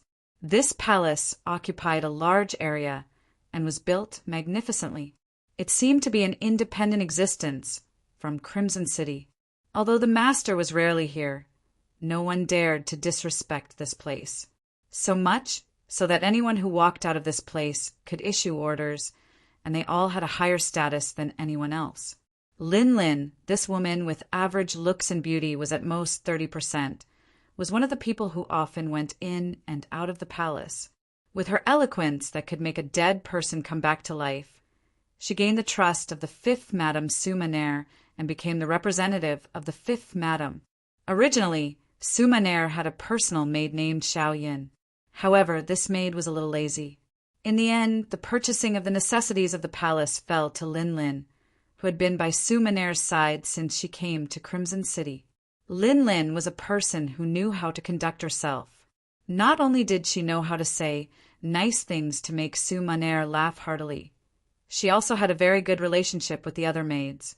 In this regard, her husband, Yang Taizhu, was also very willing to spend money. With money, she could naturally bribe many people to do things for her. It was precisely because Lin Lin usually paid attention to the people around her that she was able to rope in more people. When the Yang mansion was surrounded, Yang Shan arranged for his trusted steward to leave through the secret passage in the mansion and come to the palace. Soon, a servant girl who had received favor handed the news to Lin Lin. Lin Lin, who suddenly received the news, was shocked. Although she didn't know what her husband, Yang Taizhu, did for a living, seeing how generous he usually was, she could guess that the money might not be so honorable. Because of this matter, she had hesitated and considered. However, when she thought of how his father was the dignified Minister of Foreign Affairs and was the person favored by the sixth young master, it was reasonable for such a family to have some unexpected wealth. She didn't think too much about it. However, now it seemed that the matter was a little serious. Once something happened to her husband, she would have no backing and no income. How could she unite more maids in the future? This would shake her foundation. She had no choice but to save him. Lin Lin decided to take action. However, before leaving the palace, she still had a very important thing to do. That was to first obtain the support of the fifth madam. Only in this way could she be considered to have the sword of the imperial court. Only then could she do things without fear. Is madam asleep? Lin Lin came to the room where Sumaner was resting and asked the maid on duty tonight. Not yet. Sister Lin, is something the matter? The maid on duty had a good relationship with Lin Lin and asked with a smile, I have a small matter to see madam. On the surface, Lin Lin acted as if nothing had happened. As she spoke, she had already walked into the bedroom. When she saw Sumaner sitting in front of the god's mirror removing her makeup, she knelt on the ground without another word. It was just an action without a word, but it gave Xiao Yin a fright. Sumaner, who was sitting there, also saw everything that happened behind her through the divine mirror. She was also shocked. Linger, what happened? Why do you have to be so respectful? It was just like how Yang Qindong asked his subordinates not to kneel for no reason. In the palace, unless it was an important occasion, there was no rule to kneel. Madam, please save Linger. Save the life of my husband's family. With a tear-stained face, Lin Lin looked like an excellent actress at this moment. She spoke as if she had been wronged. What's going on? Stand up and talk. Sumaner's expression became much more serious when she heard this. This maid, who was very considerate of her, was married to the son of the Minister of Foreign Affairs, Yang Shan. What exactly happened that even Minister Yang was unable to save her? Sumaner, who had already thought of the wording, started to distort the truth. She said that Minister Yang had long made people jealous because of his high position and power. She said that the Yang family had a relationship with Madame again, causing some people to be jealous. She said that it was not a matter of a day for everyone to overthrow Minister Yang and so on. In the end, Lin Lin said bluntly, Madame, the downfall of my husband's family is a small matter, but it will affect Madame's reputation. What's more, there will be people who want to take the opportunity to attack the sixth young master's prestige. This is a big matter. The sixth young master is not in the city all year round, and the development of the city is so prosperous. It's hard to tell what's in a person's heart. Sumaner did not pay much attention to the previous words. Even if it involved herself, she did not pay much attention to it. It was enough for her husband to know what kind of person she was. As for the opinions of others, she did not care at all, because without her husband, she was probably a dead person now. It was hateful that she believed the one-sided words of a villain and even had delusions of killing her husband. Now that she thought about it, she really regretted it. All of this made Sumaner extremely grateful to Yang Chendong. She would not allow anyone to threaten her husband's safety, even if her reputation was damaged. Now that she heard that someone actually had such an idea, how could she not be angry? She glared and said, "How preposterous! Is it true that because my husband is not around, some people want to indulge in wild fantasies?" "Yes, madam. This matter is not a small matter. Please make a decision." Seeing that Sumaner had fallen into a trap, Lin Lin was overjoyed and continued to instigate her. Lin Lin was asking what to do next. Should she help the Yang family?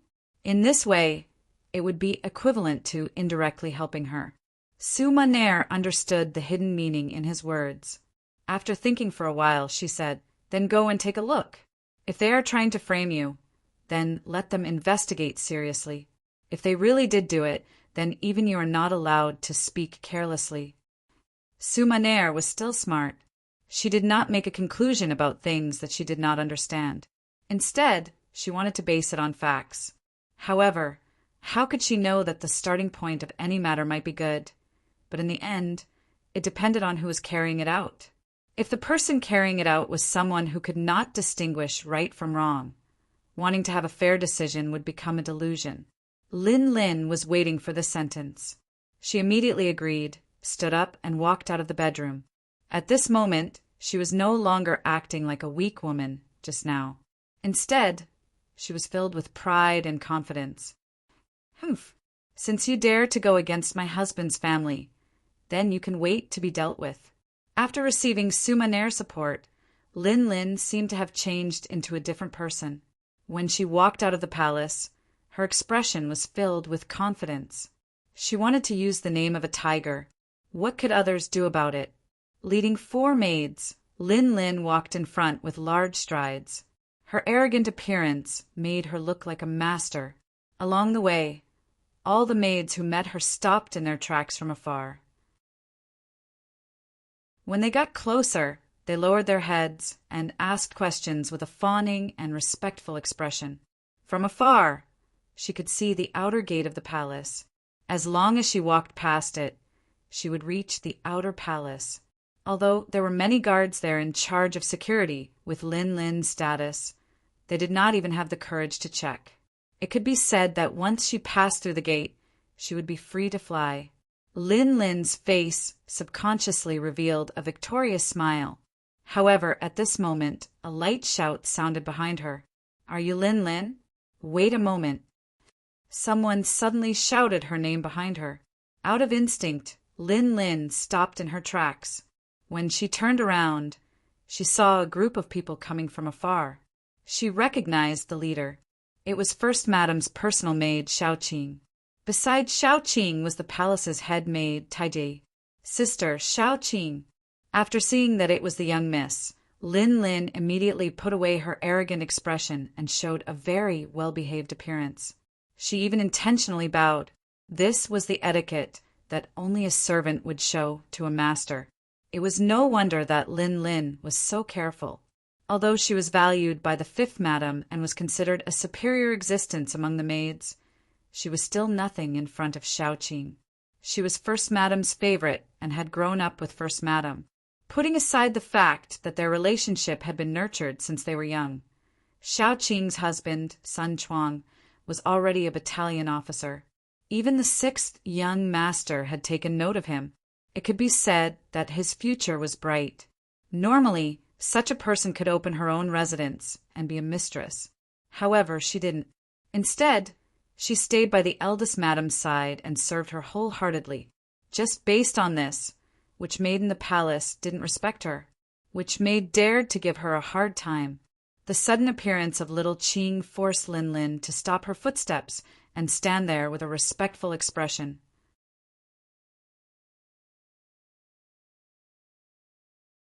Chapter 736. Little Qing took small steps and soon arrived in front of Lin Lin. She first looked her up and down and then asked with a smile, "Little sister Lin Lin, it's so late. Where are you going?"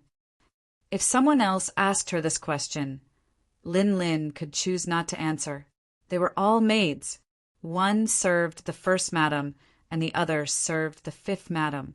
They usually minded their own business. But since it was little Qing who asked the question, Lin Lin had to answer. "It's like this. The fifth madam has something for me to do. So I left the palace late at night." "I see. Since it's like this, you don't have to go. Go back and wait for the news." Little Qing nodded and then said slowly, "HM?" Lin Lin was also confused by this sentence.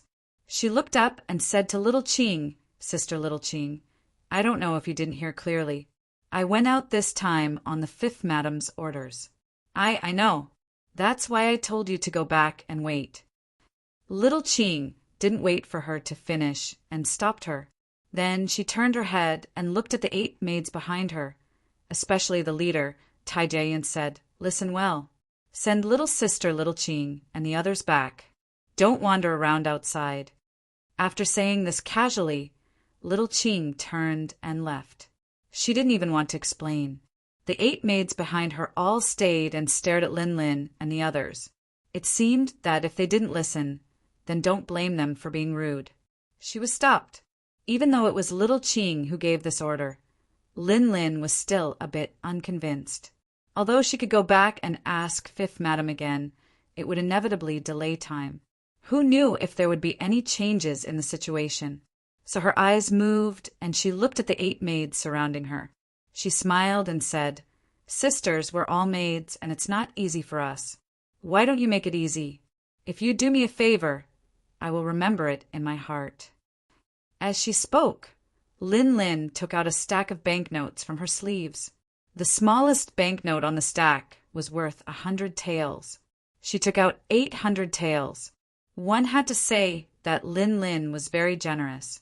If it was any other time, the maids below would be beaming with joy and would say some words of blessings as they received the banknotes.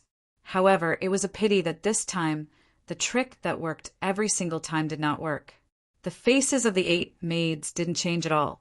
The leader, Taijie, acted as if she didn't see the banknotes and said, "Lin Lin, you'd better not make things difficult for us. Be obedient. Otherwise, once we start fighting, it will be really embarrassing." After getting the cold shoulder, Lin Lin's face became very ugly. She gritted her teeth and said, "Okay, then I'll go find the fifth madam. I don't believe that there's no justice in the palace." As she spoke, she turned around angrily and walked straight to the palace where the fifth madam was resting. At this time, Lin Lin didn't know that her backer, the fifth madam, had been invited to the first madam's palace. Not only Madame Wu, but Madame Shui, the third madam, was also there. At this time, they were reading a telegram sent by Yang Qindong, which talked about some things about Yang Taizhu. Su Maner had just left when she received a message saying that the first madam had invited her. In the days when Yang Qindong was not around, the master of the palace was naturally the first madam, Huyen. Now that the first madam had given the order, not to mention that she had not yet rested. Even if she had rested, she still had to get dressed and get up. Su Maner didn't dare to delay. With the help of the maid, Xiao Yin, she put on some light makeup and rushed to the first madam's palace with a group of maids. As soon as she entered the hall, she saw that Huyen and Madame Shui had already taken their seats. "Fifth sister, you're here. Come and sit." Seeing Su Maner appear, Huyan's face didn't have the slightest hint of anger or condemnation because she already knew that Lin Lin's actions were carried out behind Su Maner's back. In fact, this sister of hers didn't know anything. Su Maner really didn't know anything. Since the first madam called her, she naturally sat down. Then she smiled and asked Huyen, "Sister, what happened?" Something must have happened for them to call her over so late at night. Su Maner's IQ wasn't low. She didn't think that the sisters would gather at this time just to chat about their daily lives. This time, before Huyen could speak, Madame Shui had already passed the telegram to her. "Fifth sister, you should take a look at this first." With a face full of doubt, Su Maner took the telegram from the maid, Xiao Yun. When her gaze fell on the contents of the telegram, Su Maner's expression quickly became a little ugly. Perhaps a telegram to others could be sent more simply as long as the meaning was clear. But how could Yang Qindong be stingy with his words when sending a telegram to his wife? In this telegram, Yang Qindong explained everything very clearly. He even mentioned Lin Lin's name. Although some things couldn't be described in such detail like when they met, the mention of Lin Lin's name already explained a lot of things. While Su Maner was still digesting this news, Huyen had already opened her mouth and said, "This time my husband is really angry. He risked his life at the front lines to fight for the world, working hard to save more Han people. But we still have to worry about our rear. Speaking of which, it's really our fault." It was a simple sentence, but Su Maner's expression froze when she heard it. She knew that she had really done something wrong this time. She had actually mistakenly trusted a maidservant and unknowingly passed on such a wrong signal to others, which had almost led to a disaster. Thinking that if it wasn't for her bad judgment, she wouldn't have made her husband worry about this. Su Maner felt waves of self-blame. Just as Su Maner was still accepting the condemnation in her heart, Xiao Yun suddenly entered the hall. She first greeted them and bowed. Then she said, "Madam, third madam, fifth madam, Sun Chuang of the Imperial Army has something to discuss with you." "Your husband is here. Let him in," Huyen said jokingly. From this point, it could be seen that she was not very angry. She, who had lived in the Hu family since she was young, was even more tired of hearing about all kinds of struggles. She had seen many servants doing bad things in the name of their master.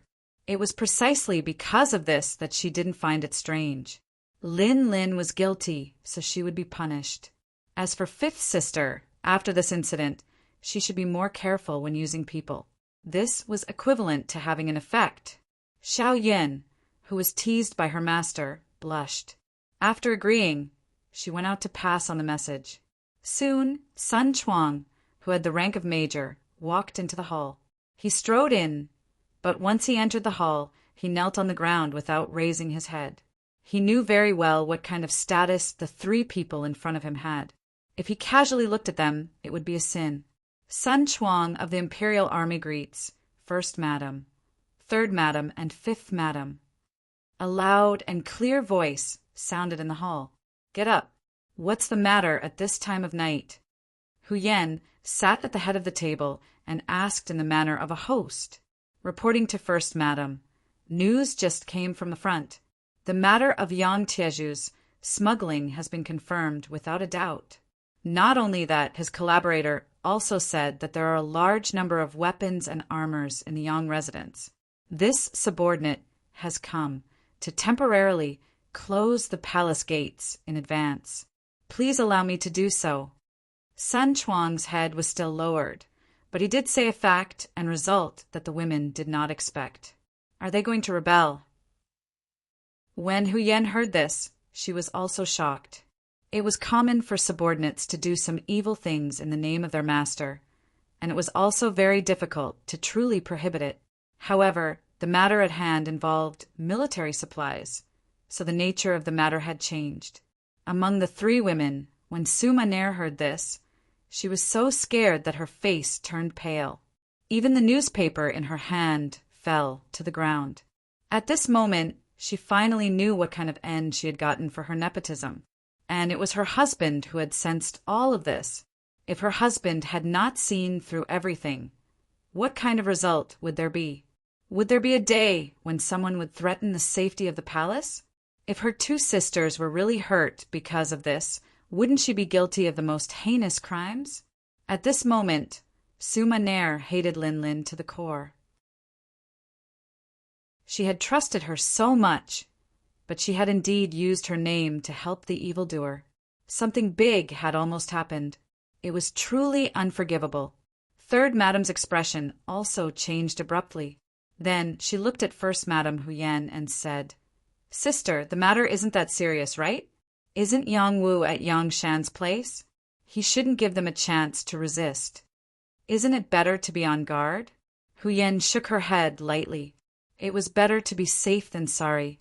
When she thought about how someone really threatened the safety of the palace, it was fine if something happened to her and the others. But she was afraid that it would cause her husband to go crazy. If that happened, many plans would be disrupted. This was the most terrible thing. Her husband was risking his life at the front.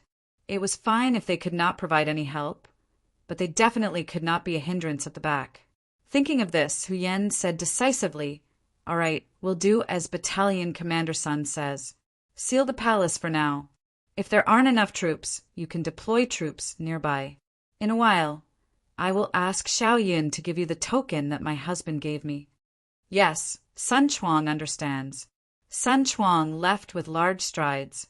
Holding the token that Huyen gave him, he mobilized a cold front battalion to protect the palace. And inside the palace, the three madams also returned to their own palaces. Suma Nair also returned, but her expression was not good. Thinking about what she had said before the three sisters separated, she would definitely give them an explanation. On the way back, she clenched her right fist several times, loosened it and clenched it again. Chapter 737. Suma Nair had been through a lot since she was young, and her willpower had long been tempered to be very firm. Otherwise, she would not have attempted to assassinate Yang Qindong. But recently, or rather, ever since she came to Crimson City, she was completely protected. Every day, there were people serving her in the palace. Over time, her wildness had been worn away, and she had become much purer. She originally thought that her life would be like this. One day, when she gave birth to a child for her husband, she would be happy for the rest of her life. But now, it seemed that conflicts were everywhere. If she was careless, she might be consigned to eternal damnation. Fortunately, her husband was reasonable and understood people's hearts. Her sisters were also kind-hearted and did not have the intention to blame her. If it was someone else, this matter would probably be enough to put her to death, and she would never be able to make a comeback. Since her husband understood her so well, then not only did she have to clean up the beginning and end of this matter, she also had to do some other things. She was lazy from staying in the palace every day. It was time for her to stretch her muscles and bones. As she thought about it, she returned to her palace. From afar, she saw Lin Lin, who had an aggrieved expression, walking over. "Madam, I wanted to leave the palace, but I was stopped by Xiao Qing." "How is she stopping me? She is clearly not giving you face. Xiao Yun, take her down and slap her 30 times. Without waiting for Lin Lin to finish speaking, Suma Nair's voice sounded. At this time, this woman was still trying to sow discord in front of her. Her intentions were truly hateful. Xiao Yun, who was at the side, did not know what had happened. She only knew that Madam's expression was not good after she returned. Now that there was an order, she did not dare to disobey. She brought 2 maids to Lin Lin's side, and a series of loud slapping sounds rang out. Lin Lin was still thinking that this time she was ordered to leave the palace. This time, 5th Madam would definitely stand on her side. Who would have thought that there would be such an outcome? When the palm hit her face, she did not react. It was only after being slapped a few times that she became clear-headed and cried out that she had been wronged.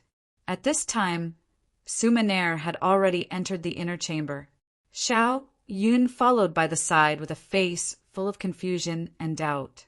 Suma Nair trusted this maidservant who had followed her for many years. She didn't hide anything and told her the gist of the matter. Xiao Yin, who heard the truth, was also shocked. "There's actually such a thing? Doesn't that mean Lin Lin is also one of the accomplices? Then what are we? Yes, what are we? Su Maner repeated this sentence with a bitter smile on her face. Su Maner finally knew how much pressure this matter would bring her. Even if after this matter, her husband did not blame her, what would those maids in the palace think? What would those high officials in Crimson City think? It seemed that she had to do something. Xiao Yin, go and interrogate Lin Lin with Captain Tai later. I want to know what she did behind our backs. Su Maner bit her lips and said, Yes, ma'am. Xiao Yin also knew the importance of this matter and hurriedly agreed. However, she still had some doubts as she asked, What if Lin Lin doesn't say it? She has a lot of ideas.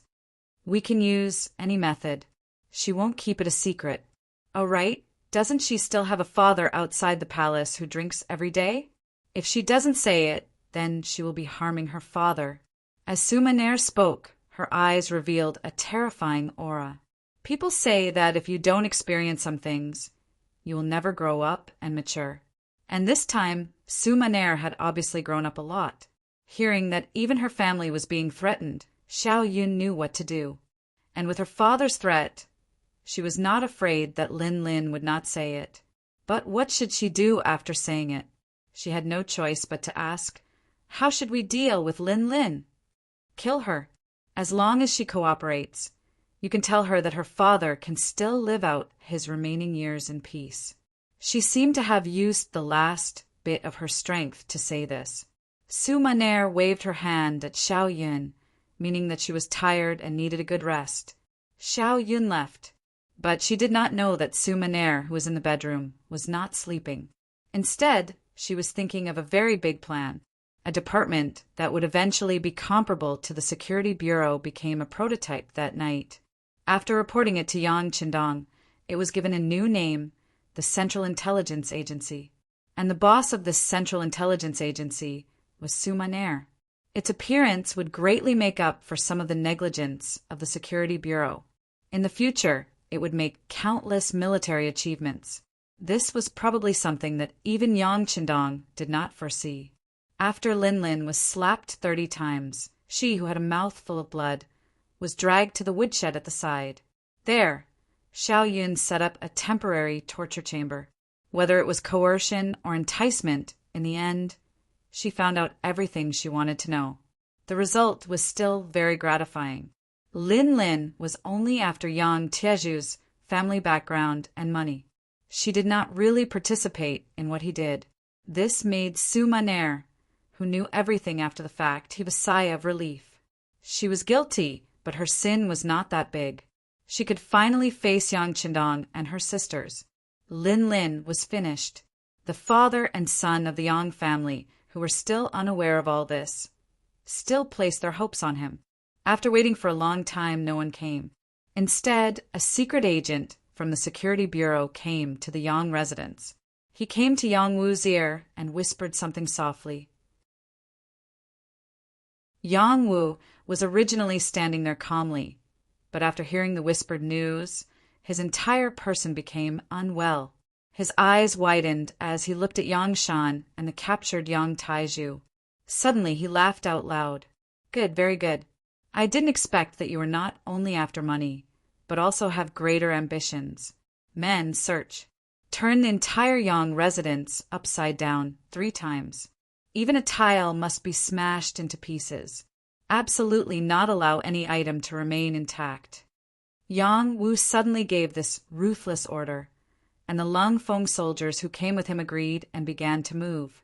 Facing the ruthless Lung Feng warriors, Yang Shan wanted to stop them, but he realized that it was useless. He could not help but ask Yang Wu, Master Yang Wu, what is the meaning of this? What is the meaning of this? What is the meaning of this? Why are you asking me about the good things you did? Yang Wu's face was overflowing with anger.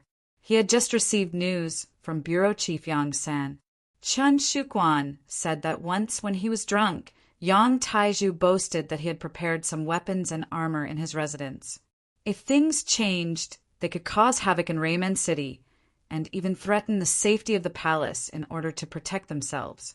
Once the news came out, Yang Wu could no longer remain calm. If such a thing really happened, then he had let down the young master's trust. In that case, even if he died, he would not be able to thank the world. Facing such a person, how could he still be courteous at this moment?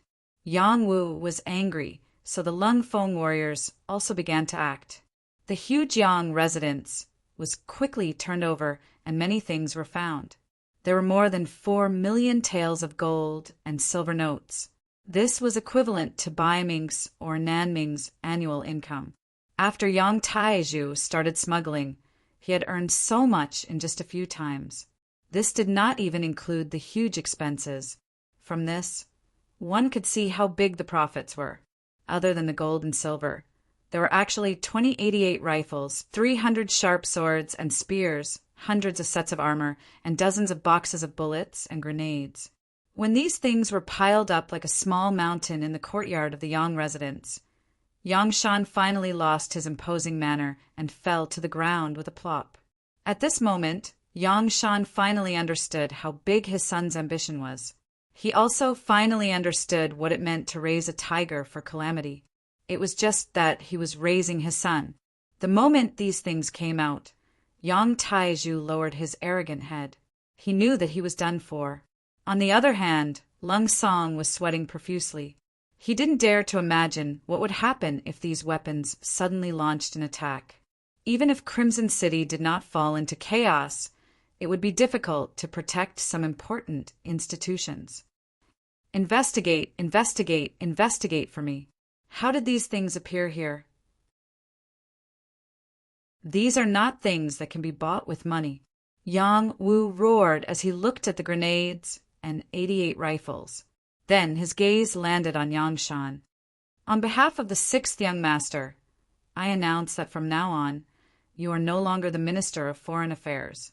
Men, take him away and lock him in jail. Ma Dali will be the acting Minister of Foreign Affairs. You will also be in charge of the interrogation of Yang Shan. As Yang Shan's deputy, Ma Dali understood his superior very well. Letting someone who understood you to interrogate, you would achieve twice the result with half the effort. Yang Wu did not doubt this point. The Yang family was finished. And that night, some people who had close ties with the Yang family were implicated. More than 50 officials were arrested. Among them were a few company cadres and a battalion commander from Cold Front. And this matter had only just begun. As the interrogation progressed, more and more people were implicated. Even the Bureau's Director General, Xinyu, was invited away by the Security Bureau the next morning. The person in charge of the interrogation was none other than Director General Yang San. Using interrogation instead of interrogation meant that Yang San was under Yang Qindong's orders to reprimand Xinyu. The gist of his words was that his job was very special. It was a job that offended others, but he did not have to be afraid of offending others because he had the 6th young master backing him up. He knew how hard it was for him and how he was a person. But if he was afraid of offending others, he could quit his job. He could go home and retire. He could also be given a leisurely department to pass the days. But in short, he had to do his job well as long as he was in office. Otherwise, he would not occupy this position. Facing Director General Yang San, who was under the orders of the Duke of Loyalty, Xinyu did not dare be careless. He immediately nodded to express his understanding and promised that such a thing would not happen again. If he encountered any injustice or lawlessness, he would be the first to stand up. At the same time, he thanked the Duke of Loyalty for his trust in him.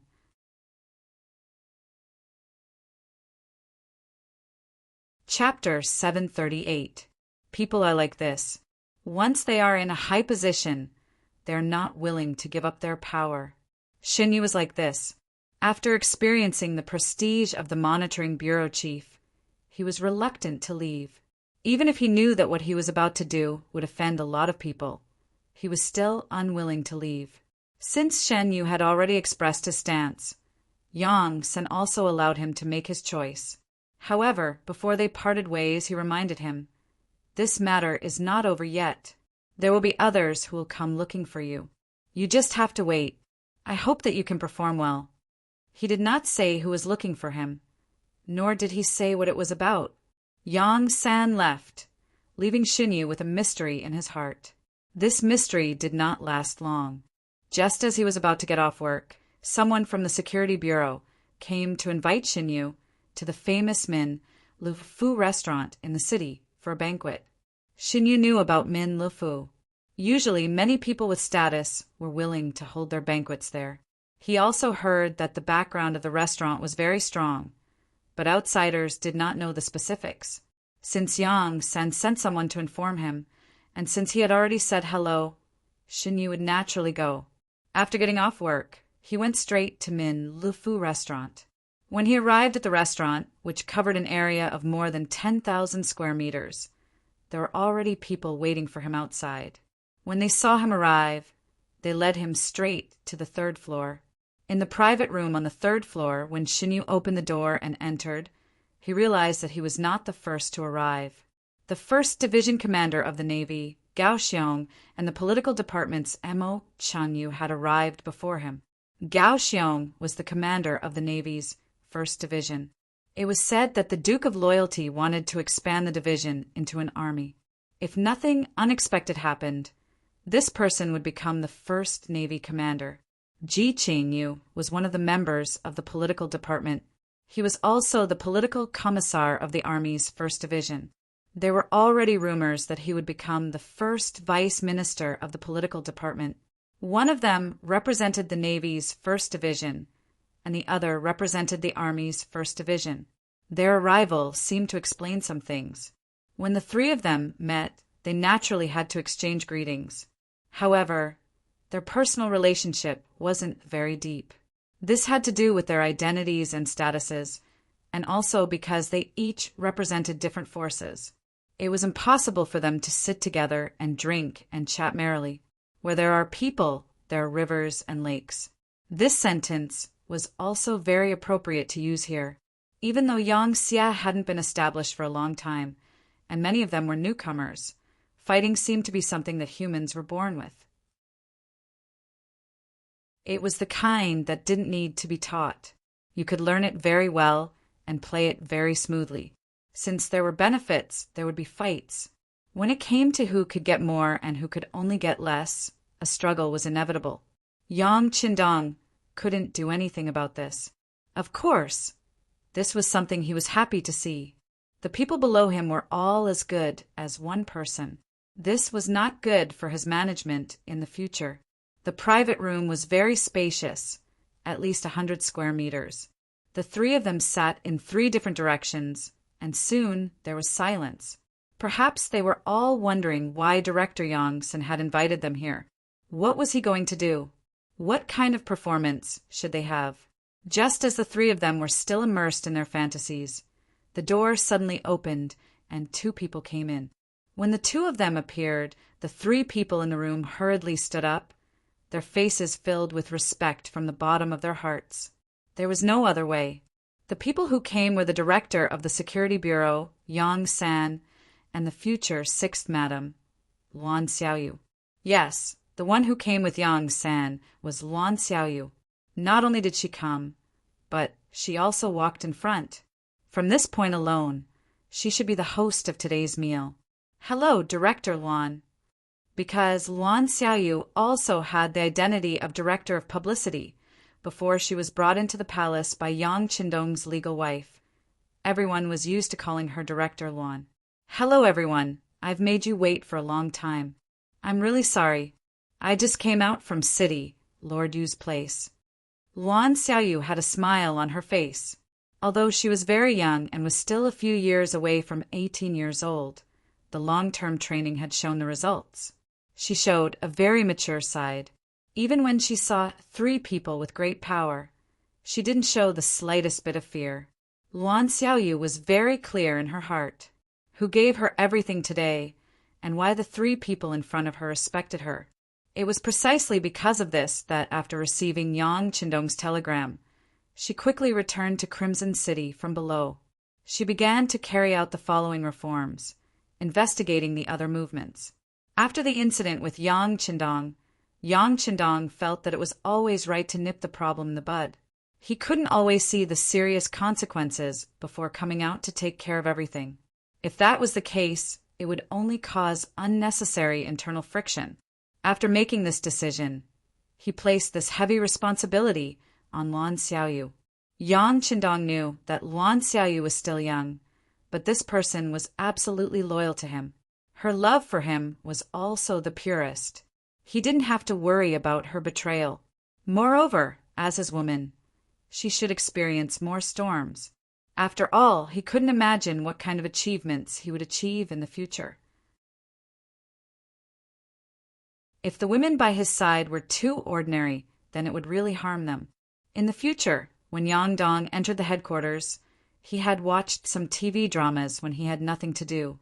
There were quite a few dramas in Guangdong, although he didn't want that scene to happen to him. As his woman, she had to have the ability to protect herself. This was him helping Luan Xiaoyu grow up in advance. After accepting this mission, Luan Xiaoyu also knew that this was Dong Shuai's way of reminding her, so she made up her mind to perform better to prove herself. Thus she came. Not only did she come, she even went to Yu Qian's office before coming. She chatted with the senior for a long time and decided on the direction of her work. The only regret was that Yu Qian did not accept Luan Xiaoyu's invitation. Even if it was Yang Qindong's intention, the result would be the same.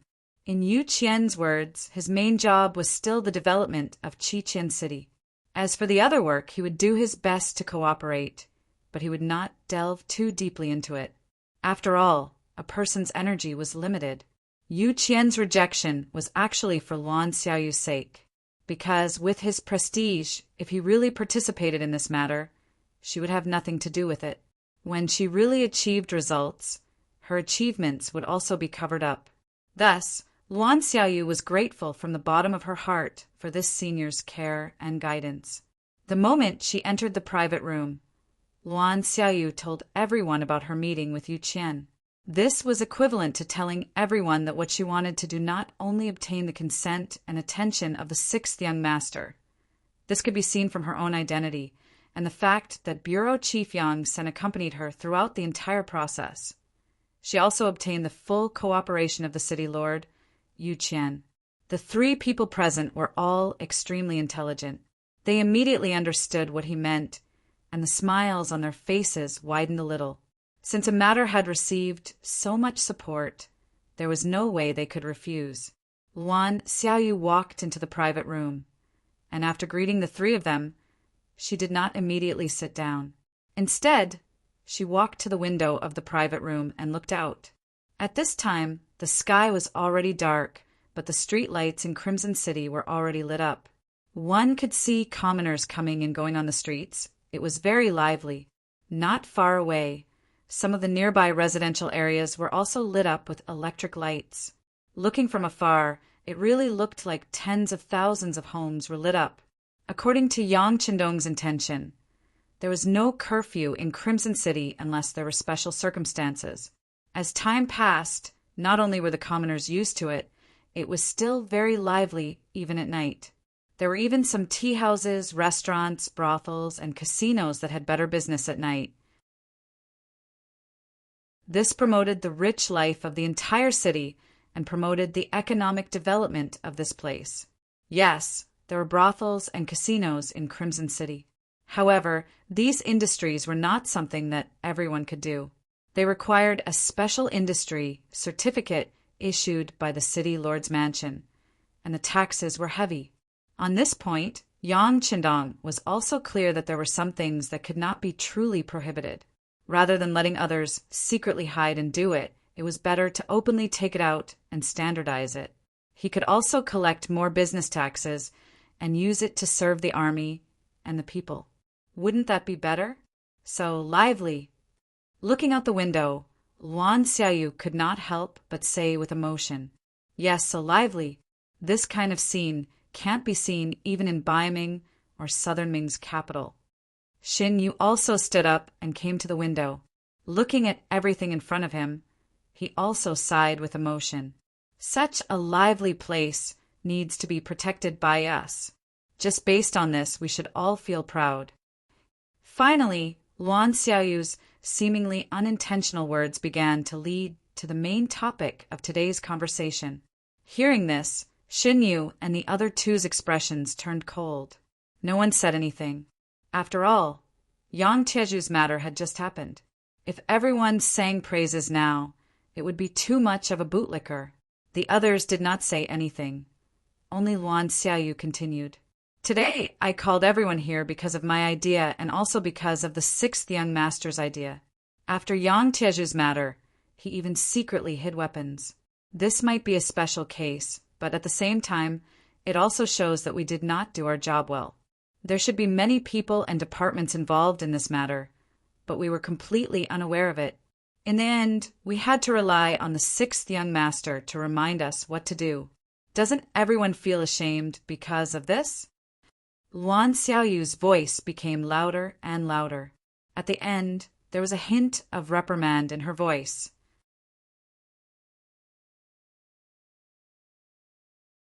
Chapter 739. She couldn't be blamed for being so angry. There were indeed quite a few people involved in this matter. Let's not talk about anything else. Let's just talk about the weapons found in Yang Shan's residence. Let's not talk about the 2088 rifles for now. Just this one alone was enough to implicate a lot of people. What about the remaining swords and spears? Those were all products of the arsenal, far from the hoes and kitchen knives in the hands of ordinary people. They could be seen everywhere on the streets. These weapons were all made of iron, steel, and alloys. The production of every finished product was recorded. Not only that, so many weapons also required a lot of energy to be maintained daily. Otherwise, after a long time, the weapons would rust. In order to prevent this, not to mention wiping them frequently, they also needed to use vegetable oil. That was also a product of the military, and not something that ordinary people could buy with money. The weapons found in the Yang residence were all as shiny as new. It could be seen that they were usually maintained by people. Then the question was, who provided these materials? It was likely that many people would be implicated in the investigation. And these people sold the forbidden products to Yang Taiju. Did they not think about the consequences and what would happen? There were also the 3 cargo ships and dozens of carriages of goods that were hijacked. It could be said that there were all kinds of things inside, such as divine realm, cosmetics, and women's clothes. Other than that, there were also things like cigarettes, ham sausages, canned food, and instant noodles. Many of them were only provided to the army and had not been circulated on the market. But now they were all smuggled out. Could Yang Taiju alone do all these things? It was obviously unreasonable. If this matter was thoroughly investigated, who knew how many people would be implicated? After saying so much, it was just to clarify one thing, and that was that there were probably many people involved in Yang Tieju's matter, and even more people knew about it. But why did the higher-ups not make a move? Could it be that they did not know? That was absolutely impossible. If that was the case, these people would not be in high positions. In the end, there was only one possibility, and that was that too many people knew about it, but they dealt with it with the mentality that it was better to avoid trouble. Everyone had the idea of sweeping the snow in front of their own door. As long as they did not participate in some matters, it would not be wrong. With such a mentality, Yang Taiju was able to do things like a fish in water, which made the problem become more serious. This time, if Yu Mian hadn't arrived at the origin city, met Yang Qindong, and voiced out his concerns, he was afraid that if he had waited for a while, once it erupted, it would have caused an unimaginable result. This was also the reason why Yang Qindong was so angry and wanted to investigate the source of his investigation. Luan Xiaoyu closed the window in front of her, and the private room quickly fell into silence. Her voice was also clearly transmitted to the ears of the 4 people present. Let's talk business first. The dishes will be served later. As soon as he finished speaking, everyone, including Yang San, sat up straight and entered a state of semi-war. Luan Xiaoyu was very satisfied with everyone's attitude. She lightly nodded and casually said, "The The sixth young master has ordered us to form a group of 5, which is the 5 of us. From today onwards, we will carry out a self-inspection for 3 months. Every local official, regardless of their position, was required to be thoroughly investigated. Every military officer up to the rank of a platoon in the army was also required to be investigated from head to toe. Once a problem is found, it must be verified immediately. If it is confirmed, what should be done is done. If there is no problem, they must be reassured and continue their work. If there is an outstanding person, they should be rewarded. Let's put it this way. The sixth young master has handed over the authority to deal with matters to the 5 of us. We have a great responsibility. Do you have confidence? Yes. At this moment, no one would raise a different opinion. This was the sixth young master's order. If anyone dared to stand out and say no, their future achievements would come to an end. Naturally, more importantly, this kind of self-inspection was very necessary. This was also a method to prevent something similar to Yang Taizhu from happening again. All right. Seeing everyone's support, Luan Xiaoyu continued. As for the specific details of the work, we'll have to discuss it in detail later. The first thing we need to do now is to announce Yang Taizhu's case to the public. The investigation and evidence collection will be left to the Special Inspector Bureau and the Security Bureau. After everything is clarified, we will immediately hold a public trial in the city. We need to let everyone in the city know what is going on. Yes, our bureau will definitely cooperate fully. The Security Bureau will also cooperate fully. Yang San and Shin Yu quickly expressed their stance. Very good. Luan Xiaoyu continued nodding. Then, a sly smile appeared in her eyes. Things have to be done one step at a time. Next, let's proceed with the first item, eating. The words eat eased the tense atmosphere. Even Yang San, who was usually reserved, chuckled at this moment. The 5-man team was established, and the self-inspection activities were in full swing. This would eventually affect all the departments. All the cadres and officers carried out their activities quickly and ruthlessly.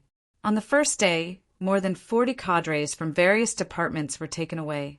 Among them, 6 were military officers. On the second day, more than 50 were taken away. On the third day, more than 70 were taken away. On the fourth day, more than 90 were taken away. It wasn't until the 5th day that the number began to decrease. More than 60 people were taken away. Then the number rose and fell. More and more cadres were taken away for questioning. Some of them couldn't come out after entering the 5-man team. These were all people with major problems. There were also some who were released a few days after entering, but they had already been demoted or even fired from their positions. They directly became ordinary citizens. There were also some who were released not long after and continued to shine brightly at work. There were even some who were directly promoted after coming out, replacing the position of a superior who had made a mistake. There were some who were promoted by 1, 2, or 3 ranks. This was a huge reshuffle. It had been about 5 years since Crimson City became Yang Xie's headquarters. Many of them had benefited from this, and many of them had their lives changed.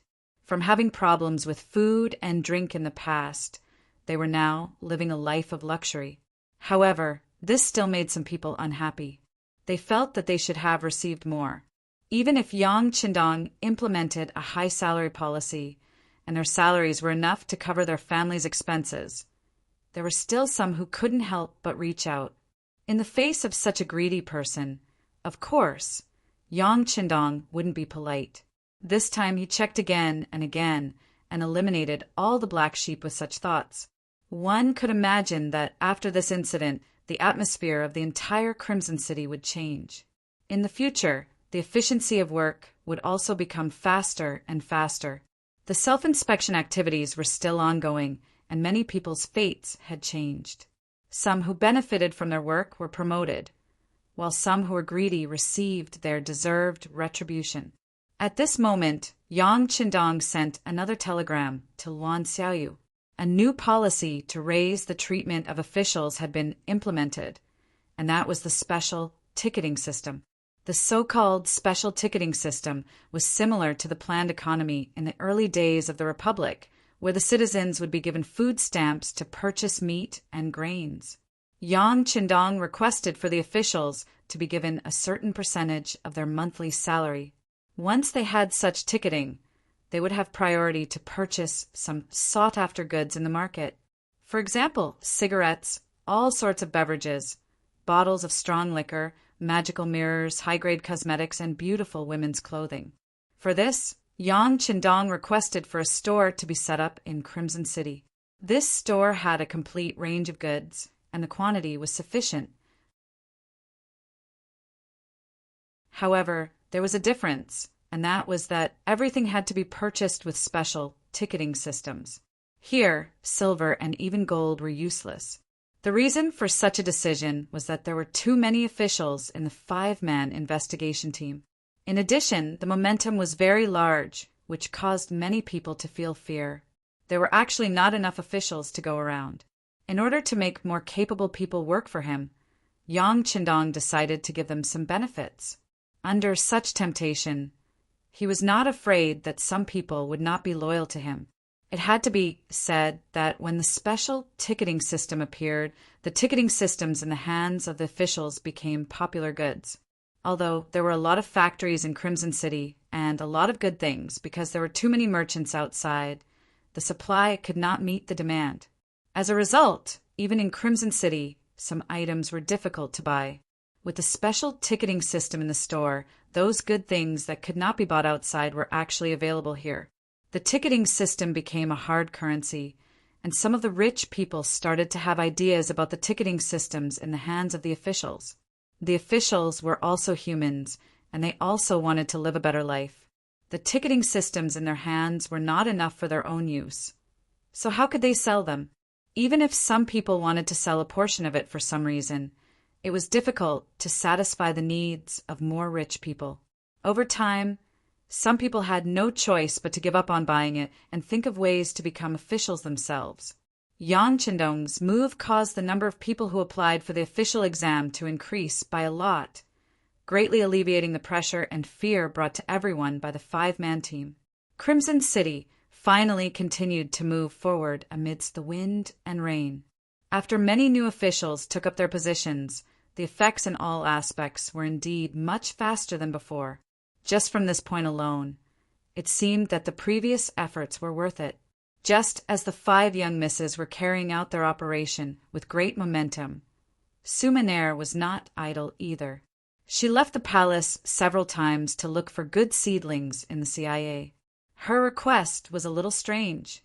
She requested for all of them to be women because she believed that some things were more convenient for women to do than men.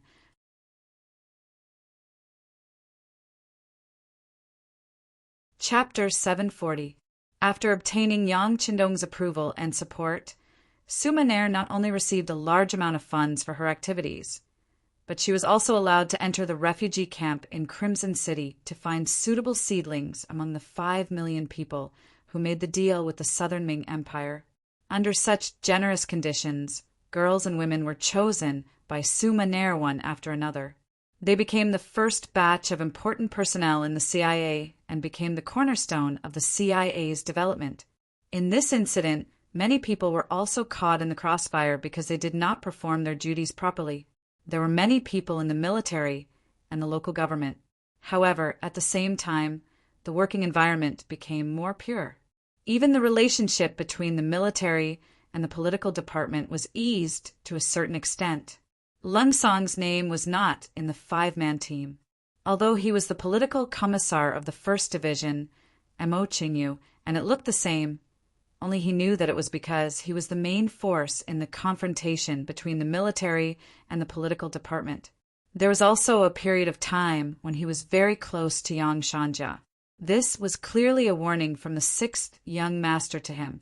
From the moment the 5-man team was formed, the smart Lung Song immediately changed his strategy. He no longer resisted the work of the political department. Instead, he cooperated with it. This also allowed the military's work to be greatly improved. When the news reached Yang Qindong's ears in the first city, he smiled and was very satisfied. If a force wanted to develop, it was just like life. It would always encounter problems. The key was the kind of mentality one had to solve the problem and not blindly escape and endure. Only by cutting off one's wrist would there be a new life. Otherwise, even if one was still alive, one would not be a healthy person. The matter of Crimson City had returned to the right path. In the process of returning, there would definitely be some pain. Some people and old friends would also be cut off from fate. However, the path that should be taken still had to be taken. The development of the first city was also imminent. These days, Yang Qindong not only had his eyes on Crimson City, but also sent a few telegrams to understand the situation. The development and construction of the first city were not lagging behind. These days, Yumian woke up early and slept late every day. He finally understood the situation in the city and had a general guideline for what to do next. Today, he took the initiative to come to the city Lord's mansion to report to Yang Qindong. He was told that the sixth young master was inspecting the work in the logistics department. The so-called logistics department was just a general term, because the first city was not as complete as the Crimson City. Many of the supplies transported from outside were piled up in the logistics department. Today, Yang Qindong came here to inquire about the situation of the supplies. In addition, he came to see the situation of the soldiers receiving the new weapons here, the Big Dipper crossbow, also known as Big Dipper steel crossbow. The so-called Big Dipper crossbow was a new type of crossbow made of pure steel. Unlike the traditional ones, it was more pocket-sized. However, being short didn't mean that it wasn't powerful. On the contrary, because the spring was strong enough, it could shoot a distance of 100 meters. This kind of Big Dipper crossbow could be tied to the arm and shot at the enemy. More importantly, it was equipped with a mechanism that allowed it to fire 7 arrows at once. This greatly increased its lethality and increased its chances of victory on the battlefield.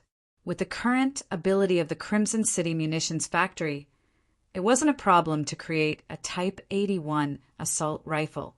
However, it would still take a lot of time to create a qualified Type 95 assault rifle.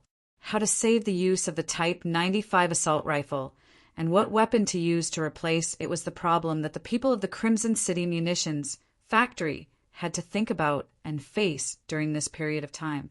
Someone suggested that if it didn't work, the Cold Front Army should use the Type 81 assault rifle again. However, this idea was quickly rejected. Not to mention that with the current factory ability of the munitions factory, the number of Type 81 assault rifles that they could create was limited and could not be provided to all the Cold Front Army soldiers. Just by giving up on the Type 95 assault rifle, once that person became used to it, the research and development work would only be slower. Then no one knew when they could create the real Type 95 assault rifle. The people of the munitions factory also needed to be stressed. This debate was finally reported to Yang Qindong in the form of a telegram. He waved his pen and gave the final decision. The development of the Type 95 assault rifle could not be stopped. They could also increase the number of people and funds. For the time being, they could find a weapon to replace the Type 95 assault rifle as a transitional product. Under such a decree, the Big Dipper crossbow appeared. How is it? How's the accuracy? In the logistics team, Yang Qindong looked at the 3rd Division's Division Commander Wu Sheng and Political Commissar Chen Bo, who came to collect the equipment, and asked with a smile. Reporting to the 6th Young Master, the Big Dipper crossbow is very good. Chen Bo immediately stood at attention and said, respectfully, the crossbow can shoot continuously, which is equivalent to shooting continuously. Moreover, the size of the crossbow is smaller, so more of them can be carried on the body. After training, the accuracy can also be improved. However, the shooting distance is too short, only 100 meters.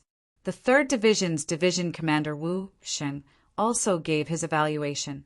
In the end, he pointed out the shortcomings and expressed his dissatisfaction. All right, this is just a crossbow. Even if it can shoot continuously, it's still a crossbow. How far do you want to shoot?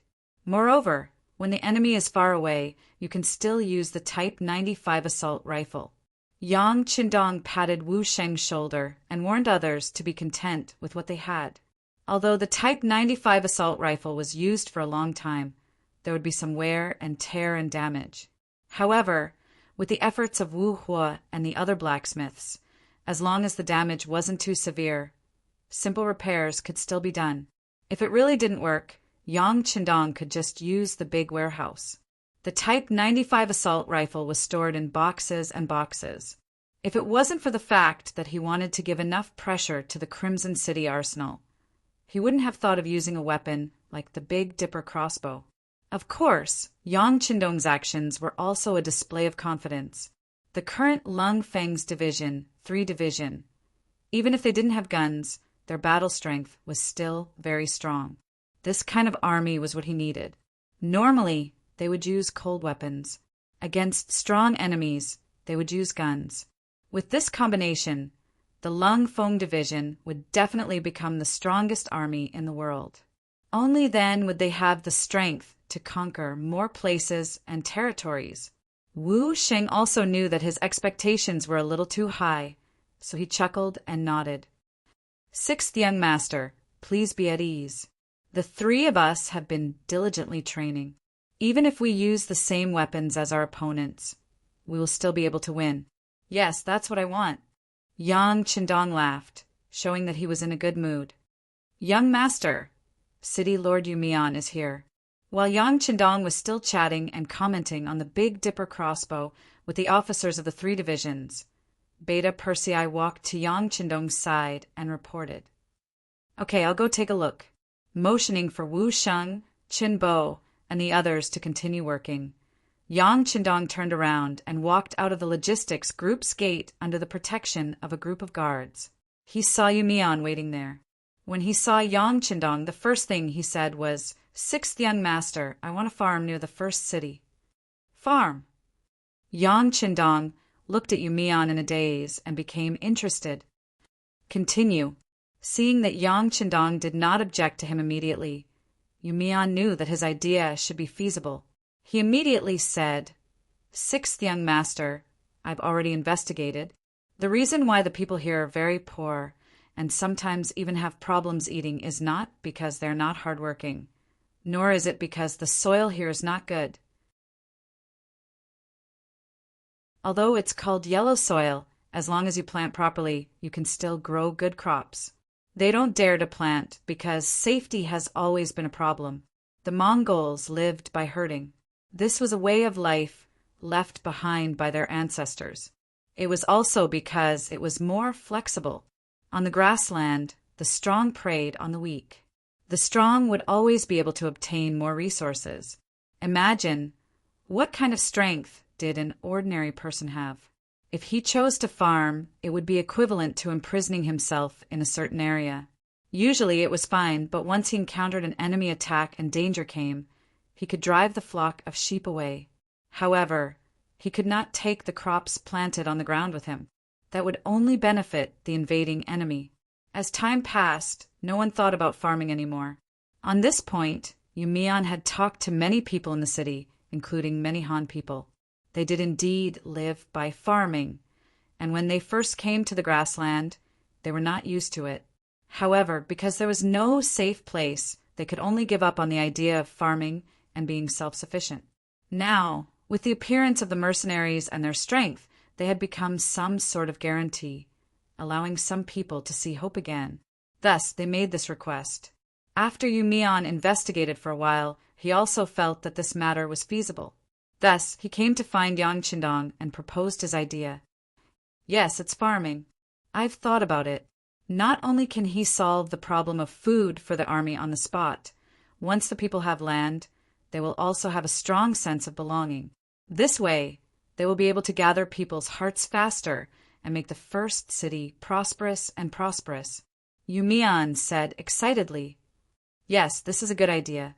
However, it's already August now. In addition to the cold winter here, I'm afraid it's too late this year. Yang Qindong nodded and began to analyze the reality of the matter from the actual operation. Yes, it's too late this year. In fact, we don't have the seeds of the crops. All of this needs time to prepare. I've already thought about it. We can contact Crimson City now and ask them to provide more seeds. We can wait for them to be delivered in spring next year. As for now, we can first open up the fertile land, measure it, and distribute it to the citizens who are already in the first city. This way, they will have hope, and the first city can also attract more people to come and seek refuge. Yumian still said with an excited face. From this point, it could be seen that he had indeed put in some effort. Yang Qindong did not answer immediately. Instead, he nodded after thinking carefully. I think it's possible. Then you can go ahead and do it. This way, we can open up the fertile land and tell the people that they don't have to worry about their safety. As long as the mercenaries are here, they will protect their fruits of victory. When the enemy comes, we can just beat them away.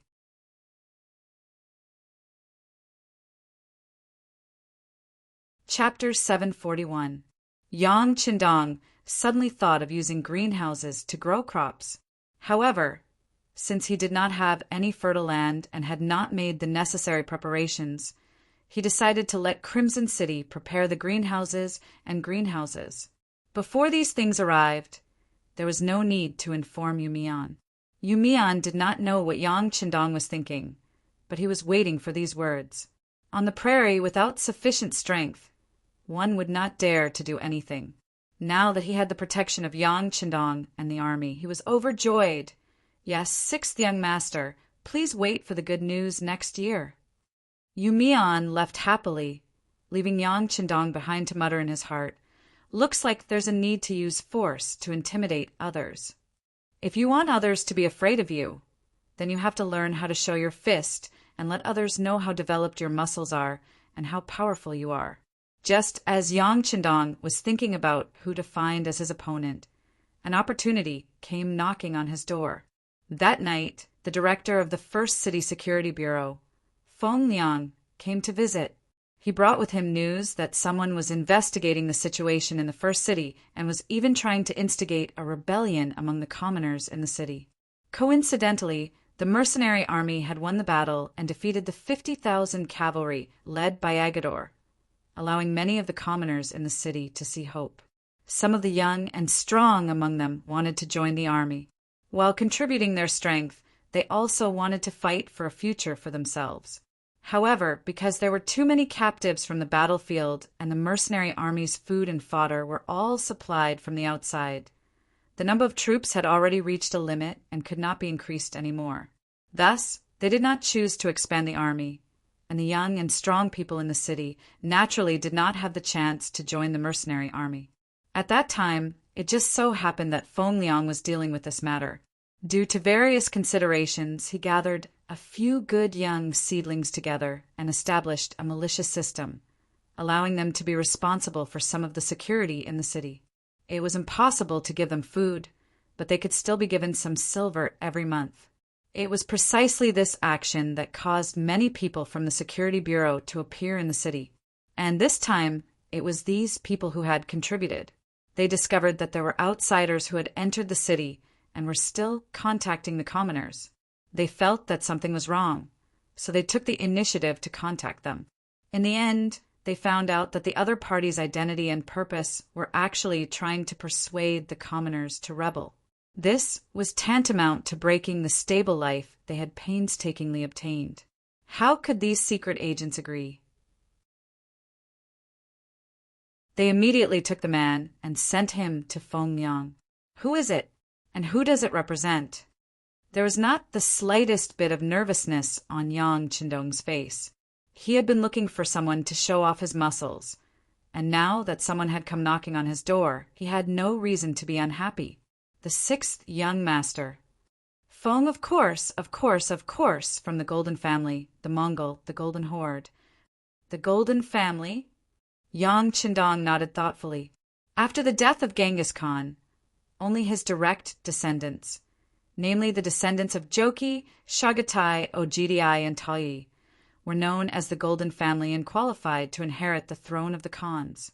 After Talyui's son, Ming, became the great Khan of the Mongol, the range was further narrowed down to the descendants of Talyui. Later, the Yuan dynasty emperors and the Ming dynasty Tatar Khans, such as Dayan Khan, were all from this line. The descendants of Genghis Khan established 4 khanates, namely the Golden Horde, also known as the Kipchak Khanate, the Chagatai Khanate, the Ogdi Khanate, and the Ilkhanate. The Golden Horde was the territory of Genghis Khan's eldest son, Joki, and grandson Zibidu. Because they were the descendants of Genghis Khan, they were called the Golden Family by the Mongols. They had great influence in the entire grassland. The Golden Horde was now the most powerful branch of the Golden Family. Until now, they had occupied and ruled Russia, which spanned across the Eurasian continent for more than 200 years. Yes, they are from the Golden Family. This Wu Siki relied on this relationship and was very arrogant. Even if he was captured, he did not have any intention of lowering his head. Feng Liang nodded and reported. He did not dare not to report anything that was related to the Golden Family. After all, this family represented the Orthodox and had great influence on the grassland. For example, the leader of the Walla, Yeshen, was originally a strong military commander. He was also quite capable and ruled a strong grassland army. But why did he disappear in the end? After all, he was not a member of the Golden Family. His force was also seen as a rebel army by the Mongols and was not orthodox. It was possible to be strong for a short period of time, but after a long period of time, everyone would ostracize you. If you still wanted to be king, you would be digging your own grave. Now that Yang Qindong was about to face the Golden Family, it was inevitable that he would have to think more about it. Feng Liang stood there and did not say anything. He was waiting for the 6th young master's decision. If the 6th young master was not afraid of the other party, then of course he would teach the other party a lesson. If he had some concerns, then he would let the other party go. Sometimes showing weakness did not mean that one was really weak. It was just a preparation to be stronger.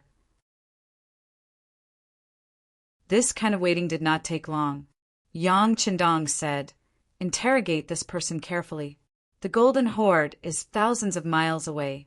We have to find out how this person came to the first city so quickly.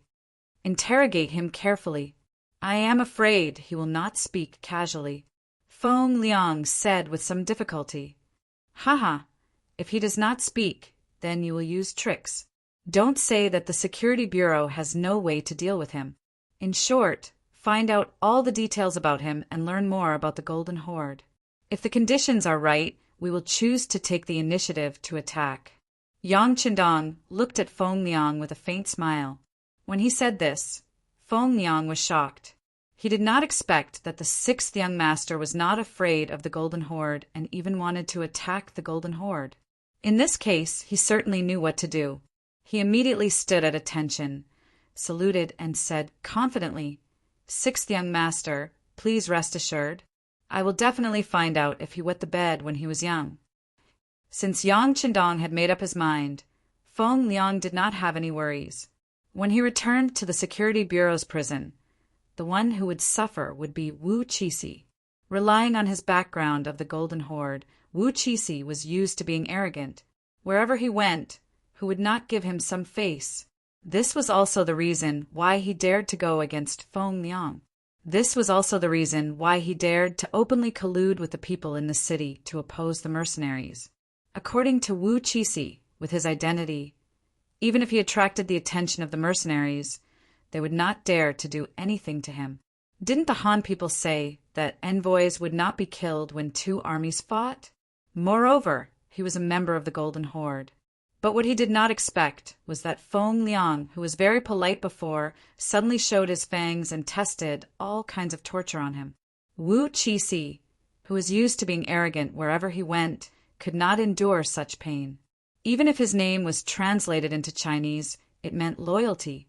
But at this moment, when faced with torture, he chose not to be loyal and told everything he knew. Just as Yang Qindong thought, Wu Qixi did not come from the Golden Horde. Time did not allow for it. The reason why he appeared in the beginning city in such a short time was that he came from the Gobi Mongol. As a member of the Golden Horde, Wu Qixi did not allow others to establish a strong force on the grassland. Anyone who dared to do so would be regarded as a provocation to the Golden Horde. So, he stood up and came to the beginning city. After getting all the information he wanted, Feng Liang reappeared in the city lord's mansion early the next morning. With a pair of slightly bloodshot eyes, he reported the situation to Yang Qindong. Gobi Mongol? They really don't learn from their mistakes. Yang Qindong couldn't help but think of Tua Ye's appearance in his mind, especially the pair of magnificent big breasts. It was really difficult for people to forget after seeing it. Yes, it's the Gobi Mongol. According to Wu Qixi, after he arrived there, he was warmly received by Khan Sud. Soon after, he heard about our beginning city, and then he volunteered to come. Feng Liang also smiled. He had a feeling that the sixth young master would not let the Gobi Mongol go easily this time. His feeling was soon confirmed. Yang Qindong narrowed his eyes and said, "Very well, after all, we have to show off our muscles. Then we'll choose them." Yang Qindong was determined to send troops to the Gobi Mongol. Wu Qixi's matter was just an excuse. He wanted to use this matter to warn some of the surrounding forces how powerful the mercenaries were. They'd better not have any ideas about it. Otherwise, the person who would die would be you, not me. He was determined to take action. Soon, all kinds of information about the Gobi Mongol were sent to Yang Qindong like snowflakes. The Gobi Mongol was distributed in the Mongol Empire, which was the Khalkha tribe. According to the information obtained, this tribe had about 600,000 soldiers, and its power was not small. However, because the area was too large, their power could not be concentrated at all. Every time they fought with outsiders, the number of troops they could mobilize became very limited. 600,000? It does have some momentum. After glancing at the number casually, Yang Qindong threw it aside. The so-called 600,000 was not in his eyes at all. After careful analysis, this number was really not a big deal. Other than the old people, children, and women, it was not bad if about 1/5 of the young people who could really ride horses and fight. There were only 120,000 of them, and they were spread out too thinly. They could only face tens of thousands of cavalrymen at most.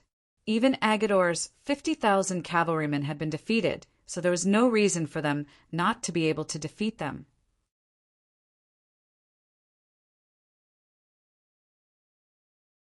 Chapter 742. Besides, even if it had a deterrent effect, if the opponent chosen was too weak, the effect would be limited. Summon all divisions and commanders for a military meeting. After issuing an order to Beta Persei, Yang Qindong walked straight to the newly built military building in the city. It didn't take long for the grassland to erupt into an uproar. 2 consecutive news broke the peace of the grassland in summer. The first news was that the beginning city had begun to open up wasteland nearby. Although the season was not right, it was obvious that they were preparing to plant crops next year. It was said that there were hundreds of thousands of acres of fertile land. This was naturally not much in the Central Plains, but on the grassland, where war could break out at any time, this courage seemed a little big. Some of the powers were still wondering why the mercenaries were so daring. Were they not afraid that after planting the seeds, they would be robbed when it was time for the harvest? Just as this thought was still echoing in the minds of some of the leaders of the surrounding forces, the second news came. In view of the fact that the Mabe Mongolians had instigated Yukasai of the Golden family to come to the beginning city to cause trouble, the mercenaries decided to fight back to shock the people. In other words, the mercenaries were going to choose the Mabe Mongolians as their opponent. The news had just been spread out, and some people were still confirming the authenticity of the news. The mercenary army had already gathered and went straight out of the city to the Jeshingang area of Mabe Mongolian. As if to strengthen the deterrent effect, this time, Yang Qindong personally led the troops. The troops were 5,000 200 people from the 3rd Division of the Cold Front, 3,000 people from the Jurchen Cavalry Regiment, 3,000 people from the Tatar Cavalry Regiment, and 3,200 people from the Reinforced Cavalry Regiment. A total of nearly 15,000 cavalry went out of the city. Tigers Main's Independent Regiment, the 2nd Reinforced Cavalry Regiment, and the Logistics Regiment were left in the city. There were more than 10,000 people in total. Even if the enemy attacked, it was absolutely no problem to defend the beginning city for a certain period of time. The army exited the city. The mighty cavalry marched for several hours before exiting the city from the north and east gates.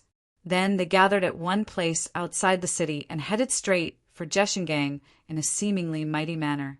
From the first city to the Jia-Shengang area, one of the places that couldn't be bypassed was the Tatar-controlled Yendu city, which was also known as the Lingji Spring in the future. General Mu Rin, who was guarding the city, was terrified when he heard the news that 15,000 mercenaries were approaching. As a powerful local force, Mu Rin had 3,000 cavalrymen and 2,000 infantrymen. Speaking of which, Wanda City wasn't very big, nor was it flourishing. In fact, it was extremely poor. These soldiers were more than enough to protect themselves. But when faced with a mercenary army of 15,000 cavalrymen, he didn't have the slightest bit of confidence. Previously, Agadorji also belonged to the Tatar faction, and he had 50,000 cavalrymen. But wasn't he still defeated by the mercenaries? Now that they were facing each other, would they have a good ending? Was it possible to win? Mu Rin had no confidence at all. He had no choice but to cooperate with the mercenaries, especially when he heard that one of his old friends was a senior general of the mercenaries. He immediately sent his own messenger to find the commander of the Tatar Cavalry Regiment, Su He, and wanted to find out what was going on. Mu Rin sent a messenger, but Su He didn't choose to meet him at the first time. Instead, he called Hasegashin, the commander of the regiment, and asked him to keep an eye on Mu Rin. Then he personally went to see Yang Qindong to inform the 6th young master of the matter. Su He was originally a defeated general, but because of his outstanding ability, he was favored by Yang Qindong. For him, Yang Qindong also let go of the enemy, Agadorji's son Hirochi. It could be said that he gave him enough face, so he offered his loyalty.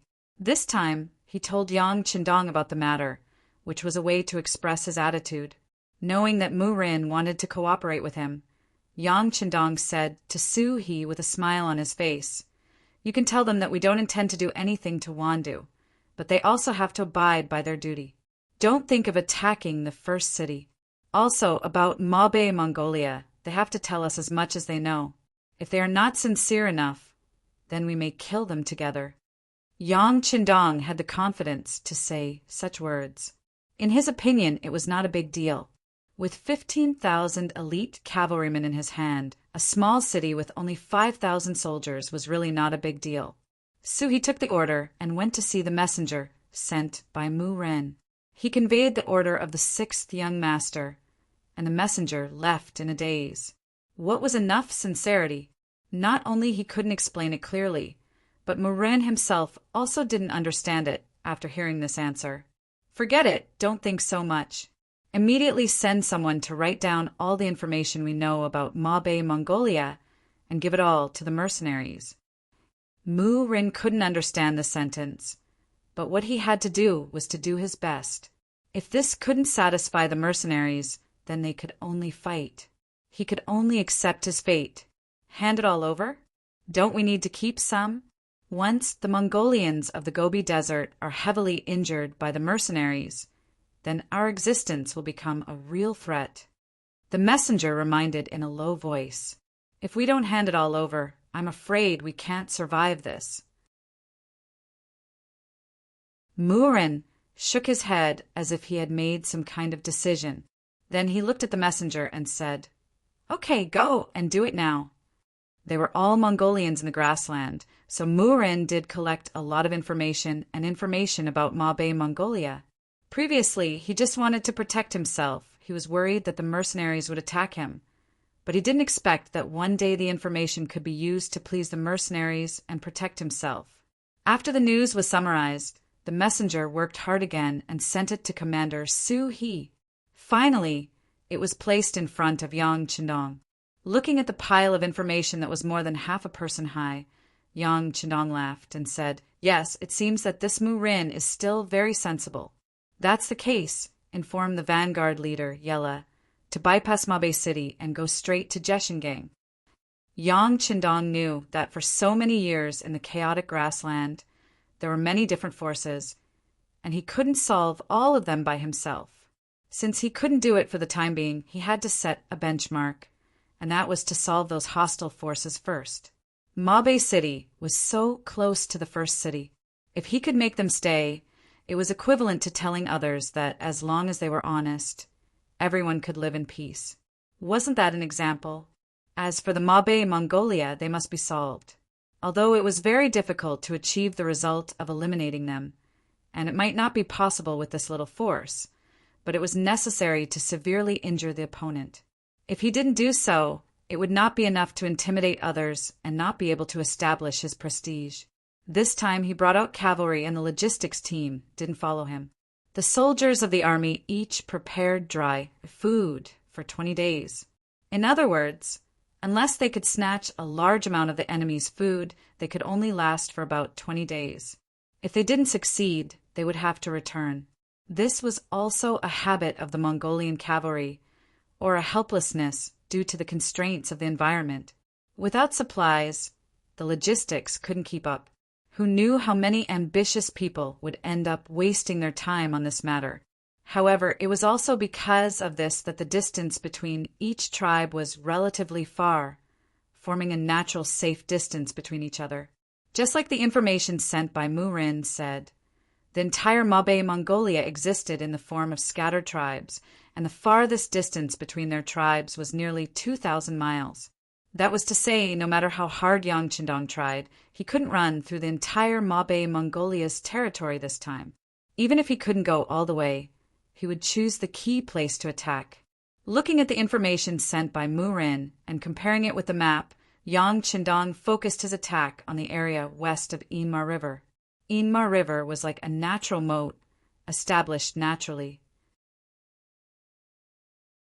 And in the north of it, there were many Mabe Mongolian tribes, such as Sanfeng Mountain and the Three Gorges Mouth, Kanhali Village. But crossing the river to attack was originally a military taboo.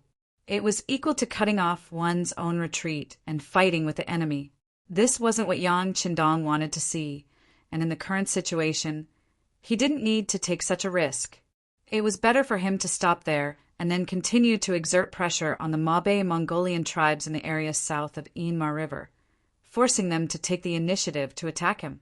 This was equal to turning passivity into initiative, and as long as the mercenaries made a big enough noise in the Jeshingang area, he wouldn't worry about the Mabe Mongolian tribes not being fooled and not coming to find him. At that time, he could wait for the enemy to be exhausted and fight with them. After making up his mind, the mercenaries were like a flying arrow, passing by the edge of the city and rushing straight to the Inma River area. Mabe Mongolian tribes.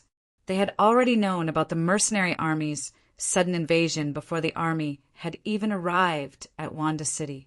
After so many years of operation, it could be said that their scouts were everywhere. The mercenaries didn't mean to hide their tracks, so the news came immediately. The moment Khan received the news, he was so angry that his eyes widened and his beard blew. The mercenaries are so arrogant and infuriating. It was no wonder that Suitor would say that. He was the Khan of Gobi Mongol. He represented a powerful Mongol force. Most people were afraid that he would cause trouble for them, who would take the initiative to provoke them. Not to mention that Wu Siki was not a member of his tribe. He was an emissary of the Golden Horde, a member of the Golden Horde. What did their actions have to do with him? Head Suitor was very angry. He thought that the mercenaries were looking down on him. He thought that they didn't dare to provoke the Golden family, so they targeted him. What? Do you really think that you can look down on us just because you defeated us in the Battle of the Dwarf Rock? If that's the case, humph.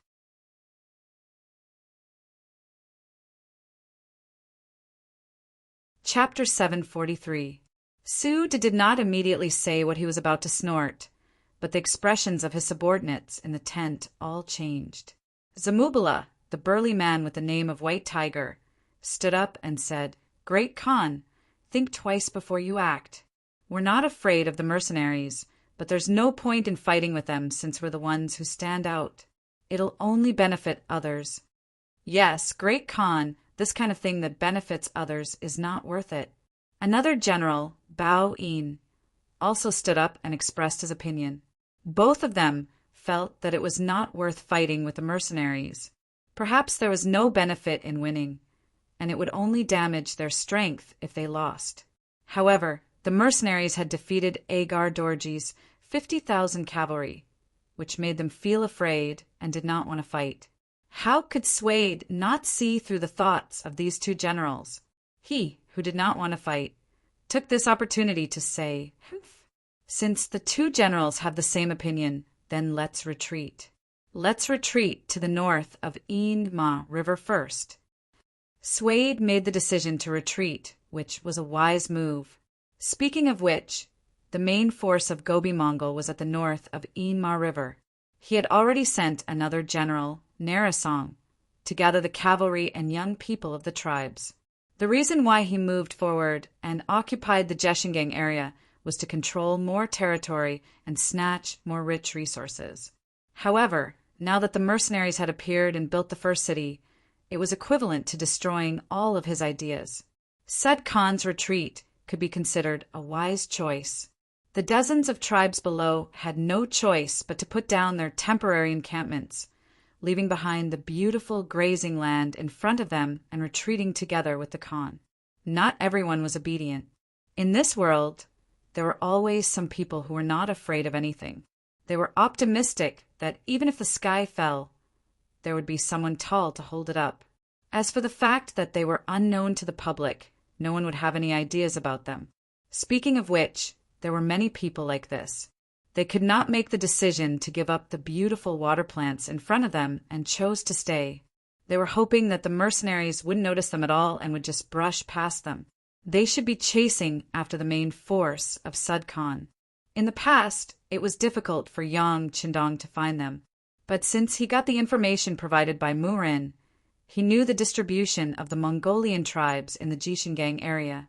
When the scouts at the front sent news that the Suda Khan had begun to retreat, but there were still some small tribes and even some individual households that did not listen to the advice to leave, he immediately seized this opportunity. Nuzin Vanguard Regiment, don't stop. Continue to pursue and attack. Let the 1st Cavalry Regiment rush forward and rob the people and livestock. The Mongols were not the only ones who knew how to plunder people and resources. Mercenaries did the same. Currently, the first city was in the midst of development and construction. What it lacked the most was population. These were all good seedlings, according to their attitude of wanting money more than their lives. If these people were brought to the first city and saw the prosperous development there, they would not leave even if they were driven away. Yang Qindong's analysis was right. Those who knew that the mercenaries were coming, but still did not give up their current territory, were those who wanted money more than their lives. After they were robbed and brought to the first city, they quickly fell in love with it and made great contributions to the development and construction of the first city in the future. But that was all in the future. Let's talk about the present. When the head of Windchaser Regiment received the military order and began to plunder the Mongolian tribes separately, many people were shocked by this behavior. Didn't they say that robbing people and things was their specialty? Why did these Han Chinese troops learn from them?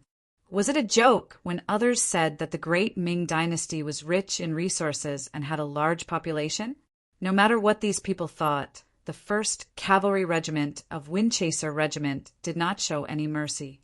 From large tribes with hundreds of people to small individual households with only 3 to 5 people, they did not let any of them go. According to the information provided by Mu Ren before, they found every one of them accurately. In some places, according to the information, they could not see anyone, only some traces of tents. But in some places, they did find a large number of horses and sheep, as well as a small number of frightened Mongolian people. According to the military order, the mercenaries did not kill anyone. As long as the other party did not resist, they would only be taken away together with the animals. On the contrary, if they wanted to resist desperately, they would not show any mercy. Even before they got close to the enemy, the arrows from a distance were enough to kill them. This led to a situation where Sud Khan led the army and kept walking in front. Behind him, more and more tribal people who refused to leave became captives in the hands of the mercenaries. When this kind of news began to gather one by one, it finally aroused strong dissatisfaction from Sud Khan. Even the generals and soldiers below had angry expressions on their faces. Although he was angry, Sud Khan also knew that if he went back now and fought with the mercenaries, both sides would suffer losses. For the future, for the big picture, he could only bear with it. However, his mouth still did not let them off. Mercenaries, remember this. The contempt and sin that you have imposed upon us today will be paid back tenfold or even 100-fold in the future.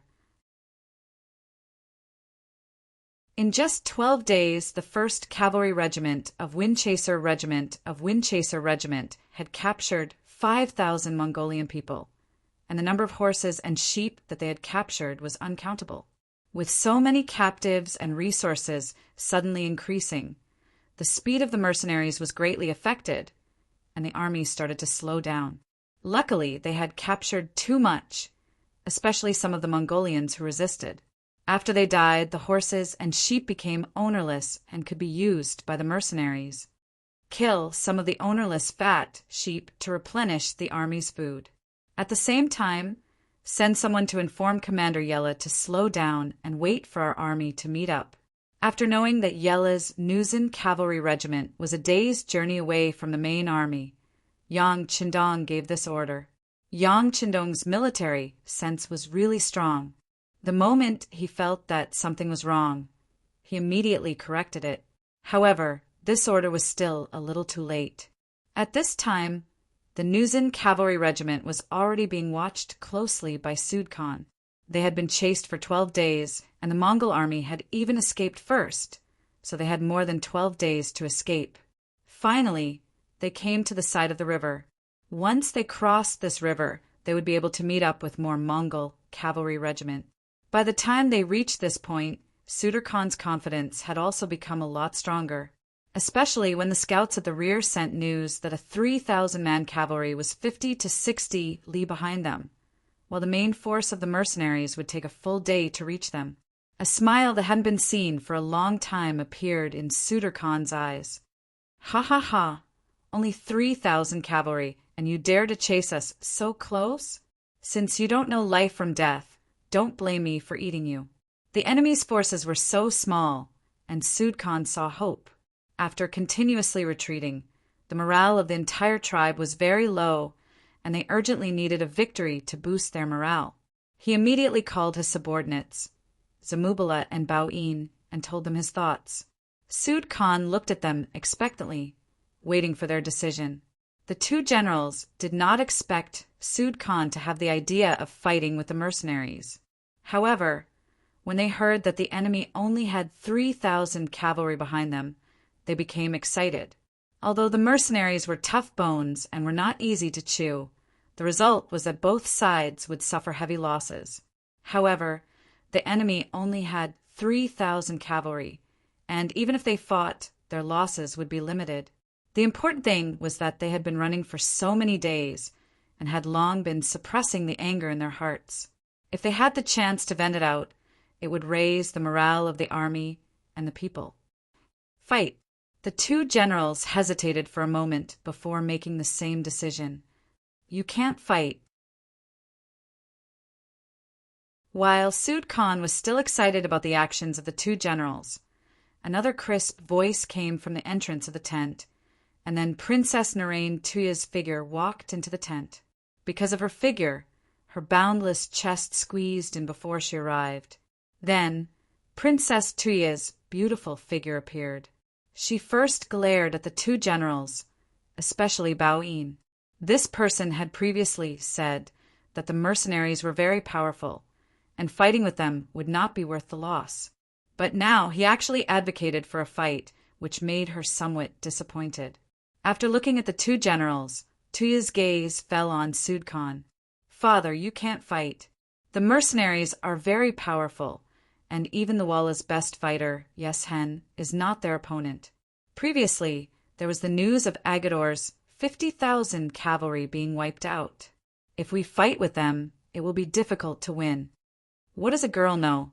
Seeing that his daughter dared to question his father's decision, Sud Khan's face immediately showed anger. To be able to become a Khan, there must be something good about him. After being in the position for so long, his body had formed a unique, domineering aura. Normally, even someone as valiant as Zamubala wouldn't dare look him in the eyes. However, today, in front of Tuya, she wasn't afraid at all. She looked straight back at her father's eyes. "Fighting with the mercenaries will only cause our Gobi Mongol to fall into a state of eternal damnation."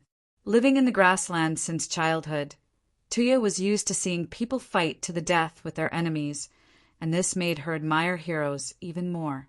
And a long time ago, when she learned that the traitor of the grasslands had also been defeated by a young talent of the great Ming dynasty, she began to admire him. She had always wanted to meet him, to see what kind of person he was, to be able to defeat this traitor of the grasslands with less than 1/10 of his military strength. You're tuning in to the Thunder Spear YouTube channel. Don't forget to subscribe and join us on this journey to catch the most captivating stories.